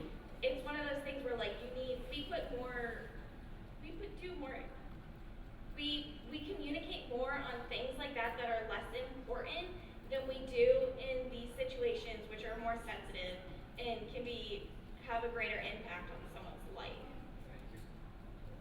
I just want to give you guys like kudos for doing this. I think it's awesome. Couple of questions. You said you said the policy may change, and this kind of like firms up the policy at UConn. I didn't say that the policy may change, but if it's a policy, policies have the ability to change. Okay, so my question is kind of how did we get the policy we have now? Like, is that just the administration kind of gives letters, or no? I don't know the answer to that. Someone shot up their hand and they might know the answer to that. Oh, okay. I think it's decided by the administration, and I'm sure that there's some kind of process for how that comes about and how things do change, but there is no legal constraint from the state of Connecticut saying that we have to have this policy. And my second question was, one of these bullets was just saying making the assailant responsible for the adjudication process. Could you just elaborate on that? I mean that when someone is reporting to the police that this happened, it isn't their responsibility to prove that they resisted hard enough, that they weren't consenting than it is for the assailant who's accused to prove that the other person was consenting. So it shifts the weight of the situation off from the victim. And I also want to point out that I know this is one of those things where people kind of fear these kind of changes, but false reports for sexual assaults, regardless of what we hear in the media, we have these really skewed views of how these issues actually happen. They are very, very infrequent. And most sexual assaults aren't even reported. So, Erica, did you have something? Sorry, I saw you. Did you raise your hand? Never. Okay, sorry. Okay, another way to think about that is like if I walked out of the union right now and someone grabbed my purse, I wouldn't be asked if I tried to run away fast enough to try and stop that. It would just be like, wow, that really sucks. Someone stole your purse. They wouldn't ask like, oh, well, did you try and like let them not grab your purse? Was your purse so appealing that they just Like that would be a preposterous question. Right? So think about it that way. And so I think kind of what we're getting at is that sexual assault is the last crime that kind of stands in our culture where we put the blame on the victim. So yes, I could lie. Yes, maybe I could say that like I lost something. I'd be like, oh, it got stolen. And maybe like I could try and like weasel my way out of something important like that. I don't know. I'm lying about people stealing my purse. But like that can happen with any crime. But sexual assault is the last crime where somehow we ask the victim to prove that it happened. There is no other. Like, Yeah. Thank you. Yeah, that was very accurate. Okay, we can go to the next slide. Alright, so this is kind of the discussion. Do we support the idea of affirmative consent? And then should we support the bill? Is this a position that, because this is why External decided to shift their focus away from it, not necessarily that they didn't agree with it or that everyone disagreed with it or anything along those lines. They decided that because UConn already has its affirmative consent policy, that they decided to shift their focus on to other things. And I just want to say before we continue through this discussion that it's one small step we can take to creating a culture statewide that supports victims, that ends victim blaming, and although it's not perfect, it's not statewide for everything, it's just UConn, it's just school campuses, but it's something that we can do. And honestly, as I'm working to change campus culture through the photo campaign, it doesn't start here. We can't start changing culture only here. We have to make it broader. So. Okay? Yes, Yeah, you guys can, yeah, go ahead. Raise your hand. And we'll try to answer as best as we can, and we'll look for the answers if we don't have it. Yeah. I don't think we should support it, and one thing I would like to see on is sexual assault can happen to a UConn student, not anybody in Connecticut, and the effects of that can definitely impact their education career. So I would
policy, affirmative consent policy on campus from ever being removed. That's the way I interpret us getting involved in this bill, is for, because we have affirmative consent, and I think the only thing this would do for our constituents would guarantee that that stays in place, which is. Well, I agree, but I would also like to point out that the majority of students who attend this university live in Connecticut and are subject to Connecticut's policies. I'm a resident of Connecticut, and so. But for the sake of this whole thing, I know there are a lot of people with their hands up that side of the room, and I think we've been this side heavy. So just, I want to. Yeah,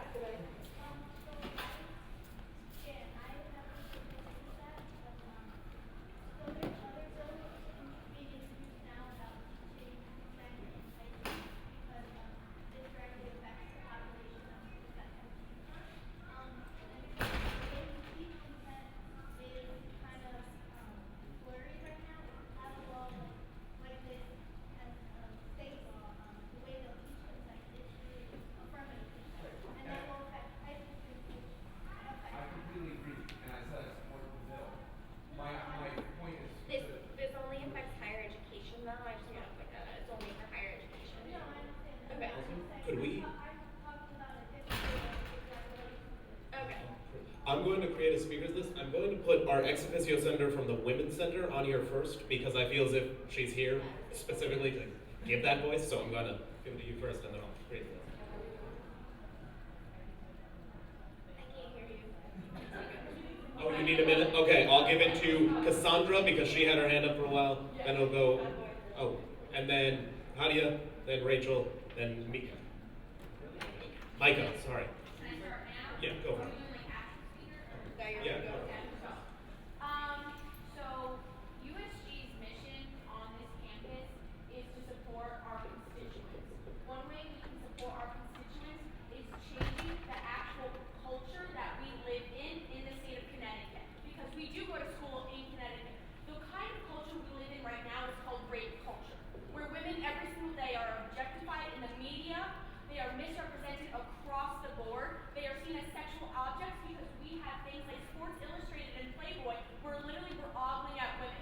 We believe in our culture today that it is a man's right to sexually objectify a woman. And we do that every single day. The number of rapists, the percent of rapists that actually go into jail that are convicted, 9%. Well, 60 to, convicted and go to jail. Convicted and go to jail, 9%. That is an outrageously disgusting number, and it's because of our culture that we allow this to happen. And this bill changes the culture we live in that directly affects the UConn community. That was amazing. Next, I'll throw it to. Actually, because you were.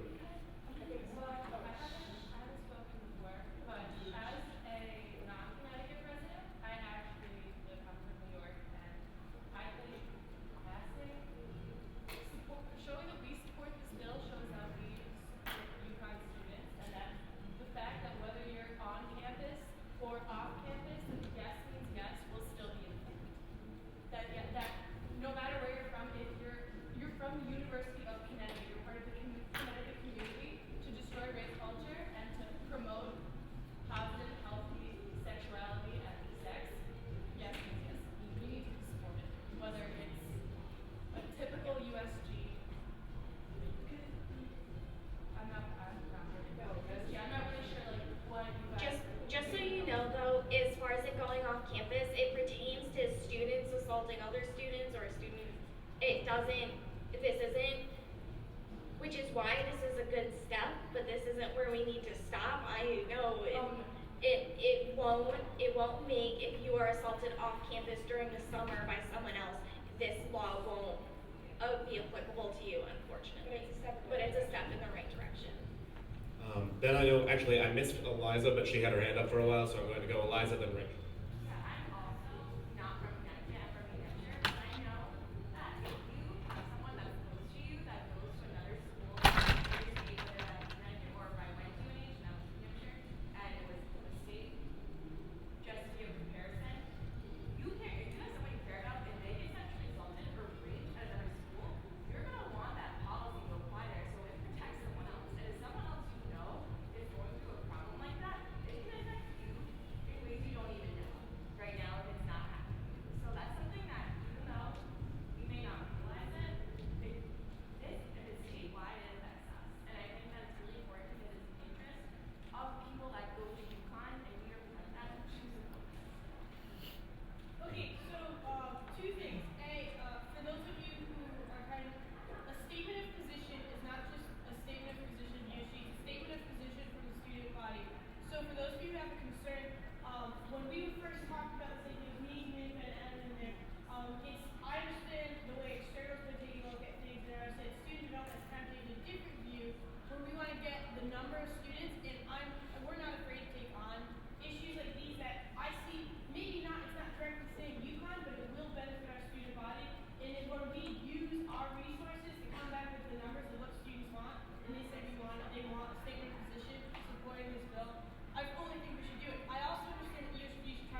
Nadia? So I was going to say, both as a woman, as a implemented it, and it was an awesome bill.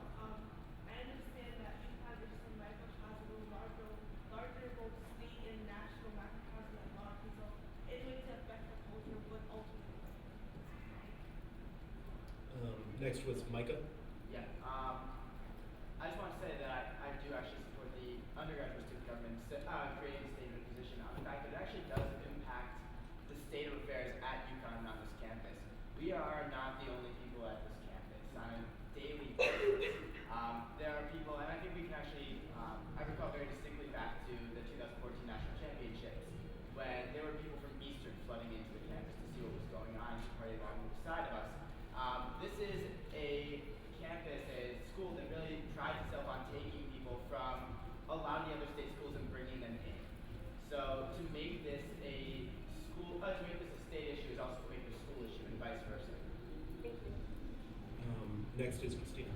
I'm going to take a strong stance that we support this bill, and I'm going to lay it out because I think our voice as the undergraduate student government extends far beyond what we do for our students here. I think that we are providing a critical voice for a generation of young people in our state. And I think that this is important to tell people in our state government because we want them to know that young voters, their constituents, this is what we're standing up for. This is what our generation is putting our foot down. And I also want to stand up here because I walk into a high school every day, guys, where boys tell me that Greg Rice should keep playing football because he had a good game coming up. And I look at them and I say, don't you think it's wrong though? Don't you think when someone hits another person, they deserve punishment? And they look back at me and they say no. And this is the first time that someone in their life has given them that idea. And I stand up there because there are girls in my classes who have already been sexually assaulted and they're 15 years old. So I stand here, well I'm not saying I'm sitting, but I'm getting emotional, saying that we need to put our foot down. We need to say to the people that are running our state right now that this is an issue that the generation that is going to be electing them, that's going to be campaigning for them, that's going to be donating to them, wants them to make these actions, and we don't want them to stop there. And we need to say to the young people in our state who are looking at our community, they idolize UConn, guys. Let me tell you about high school Connecticut. They love UConn. They look at us and they think that everything we do is cool and important. And I want to look back at them and say that we're making campus and we're making our state a better place for them when they arrive here. So I think we need to do this not just for our students who are here, because I know we already have it for our students who are here, but it's bigger than that and it goes beyond that. And so I think that we should absolutely support this.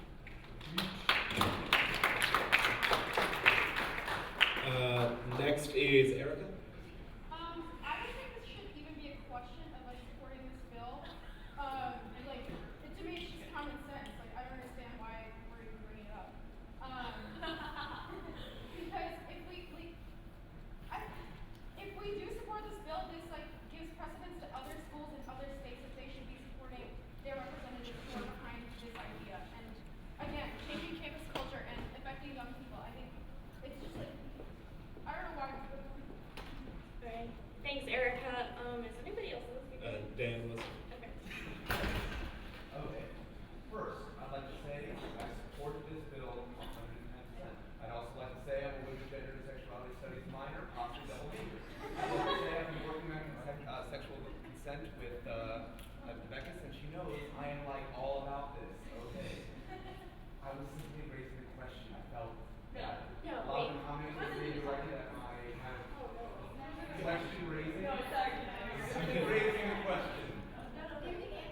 You answered the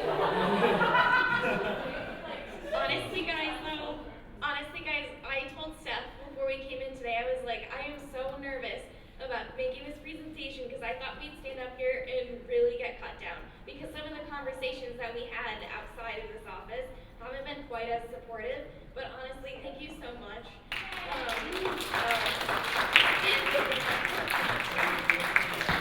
someone who's great at public speaking, this means a lot. So I think that's the rest of the people, right? Me and Steph are gonna draft this legislation. If you guys want to sponsor it, yeah.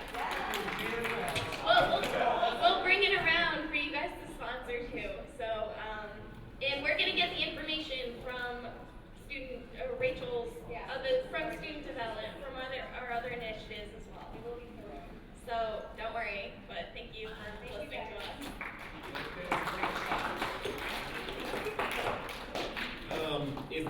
members who would like to be recognized for discussion? Okay, Senator Byrd. Very fast.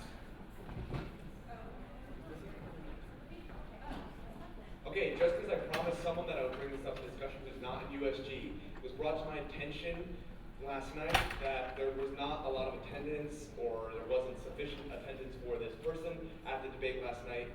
He wants us to start thinking about ways that we could better promote our things, whether it be just us talking to more of our friends, whether it be us promoting the Facebook page more, but he was just generally concerned with the lack of effort on all of our parts equally about trying to get people to that debate. So I don't really want to discuss this because it's late, but I do want people to mull that over. Next, is there anybody else who would like to be recognized for discussion? Seeing none, we move into announcement. Is there anybody else? Okay. We'll do Eliza has got first, then Senator Myers, then anybody else? I just have a couple things. First, I know that not a lot of people are here left, but I just wanted to still say it. Over the past couple weeks, I have been noticing, don't freak out when I say this, but I have been noticing some issues with dress code, and I know that people, like, dress code means something different to everyone, but just because we are talking about a lot of important issues, and because this is, like, what we say and, like, what we do in here does get talked about in the Hartford Current, and because we do get filmed for UCTV, and our pictures get taken from the Daily Campus and other news sources, I feel like it's just really important that we present ourselves in the best way possible, because having a professional image can only enhance the message that we're trying to get across. Like with all this fantastic discussion we just had on sexual assault and affirmative consent. So please, guys, I'm not asking you to wear a jacket, wear a tie. Please wear a tie. If you're a girl, just please remember that shoes have to be, if you're gonna wear them anywhere that, I don't know, I'm trying to say like nicely, we're gonna wear them out in a front basement. If you're gonna wear them at a bar, please don't wear them here. And please make sure everything for guys and girls fits appropriately, it's appropriate length. You know, make sure it's business appropriate. If you're gonna wear it out in those locations I just mentioned, it shouldn't be worn in here. Also, completely different note, guard dogs. I have been noticing people have been discussing it a lot in the office, and right now we're basically done. But I have been noticing that people have been bringing up things that they want to change with the structure and things that I've been doing. So if you guys have had these concerns all along, just let me know now before it's too late, because there are things that people are talking about that I've worked on in September, and everyone had the opportunity to join the committee, come to the committee if they don't want to join it, if they don't feel like putting up with me, or talking to me or anyone else on the committee. There just seems to be like a lot of things that people aren't understanding. So I know like Bennett didn't understand something, and then he read it on the Daily Campus. Then we talked about it for an hour and a half, and now he's completely on the same page. Yeah, it was a long time. But you know what I mean? Like if you have questions, just talk to me, because there are things in committees and different things that I'm hearing about. And I just would rather people just talk to me and then understand where I'm coming from, because a lot of it is just kind of my own doing, and it's me working with student activities, and that's not portrayed across in the right way. I am doing a presentation and kind of pockets on it, but just because I feel like it's coming up now, I would like people to talk to me about it if you have questions, because I am almost done, and it feels like these issues are being ignored till now. Thanks. And I would say that Eliza's been doing like a whole lot of work, and we'll probably clap for her again in 2 conferences. Next, Senator Myers.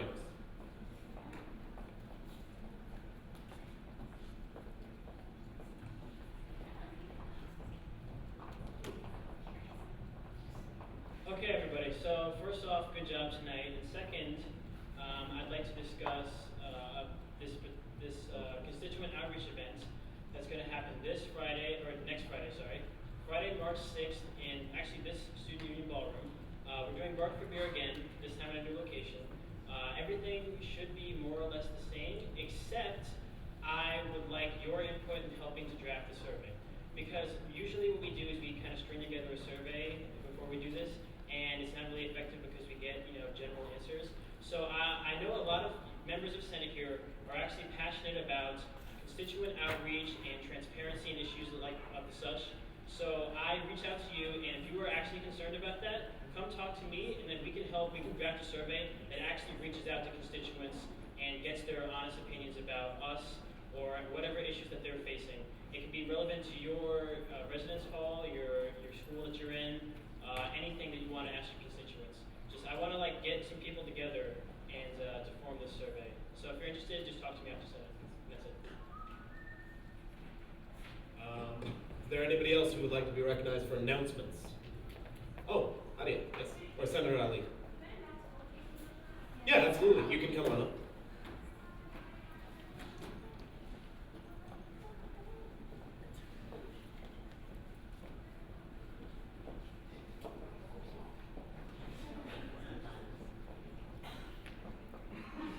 Okay, guys.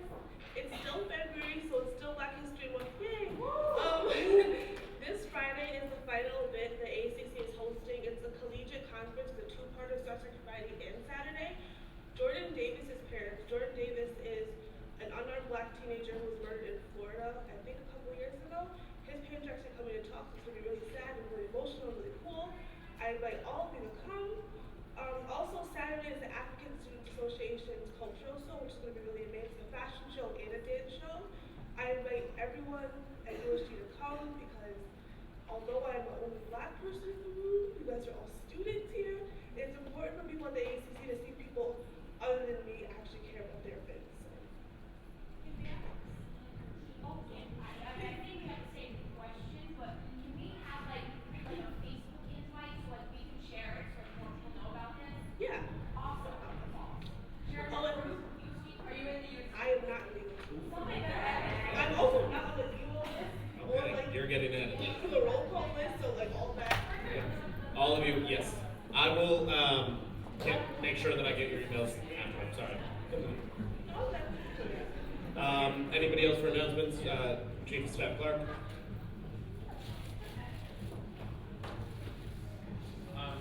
So going off the Facebook group thing, I should have said this earlier when I talked about the New York Times speaker. There is an event through the official. There's the two USG pages. There's kind of the internal one, which is UConn, USG. Then there's the external one, which is University of Connecticut Undergraduate Student Government. I think it's on that one. There's an invite. If you plan on coming, which I encourage you all to do so, reply with an accept to that so we get an accurate head count because we kind of want to know ahead of time how many people are coming. So please do that because I noticed a lot of senators, we can see who viewed it, whatever. A lot of senators viewed it and just didn't reply. If you're not going, decline. That way we'll get a better head count. But that'd be great if you could do that. Also, the listserv, I've added people to the one I control, which is the USG All one. Except for those of you that just joined. If you could, after we're done, I'll put this up here and you can just put your first name, last name, and email. So I can add you this and then I'll give this to Kevin. So write both or something next to your email if you want me to both, because there's the Senate listserv, then the general listserv. Kevin sends stuff on the Senate listserv, but when we're having a bar for beer thing, we use the general one. So put both if you need to be added to both. If you just need to be added to the Senate one, just put Senate, and then we'll do that way. So, all right? Is there anybody else who would like to be recognized for announcements? I have an announcement. If I came off like a jerk earlier, I apologize. I don't know, I was being dumb with my tone and all that. I'm just trying to do my job, honest to God. So I apologize if I offended or made anybody feel bad. Oh, yes. Chairperson Lim. I just emailed Justin Clark to work on putting the nomination form for the Outstanding Educator of the Year Award on the USG website.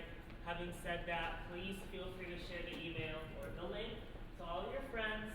I'm sure the committee is okay with opening the award nominations to the general public. So they'll be on Facebook and they'll work with the PR director on that to get it out to the university. Have a nice evening, everyone. Anybody else for announcements? Adjourned at 9:50.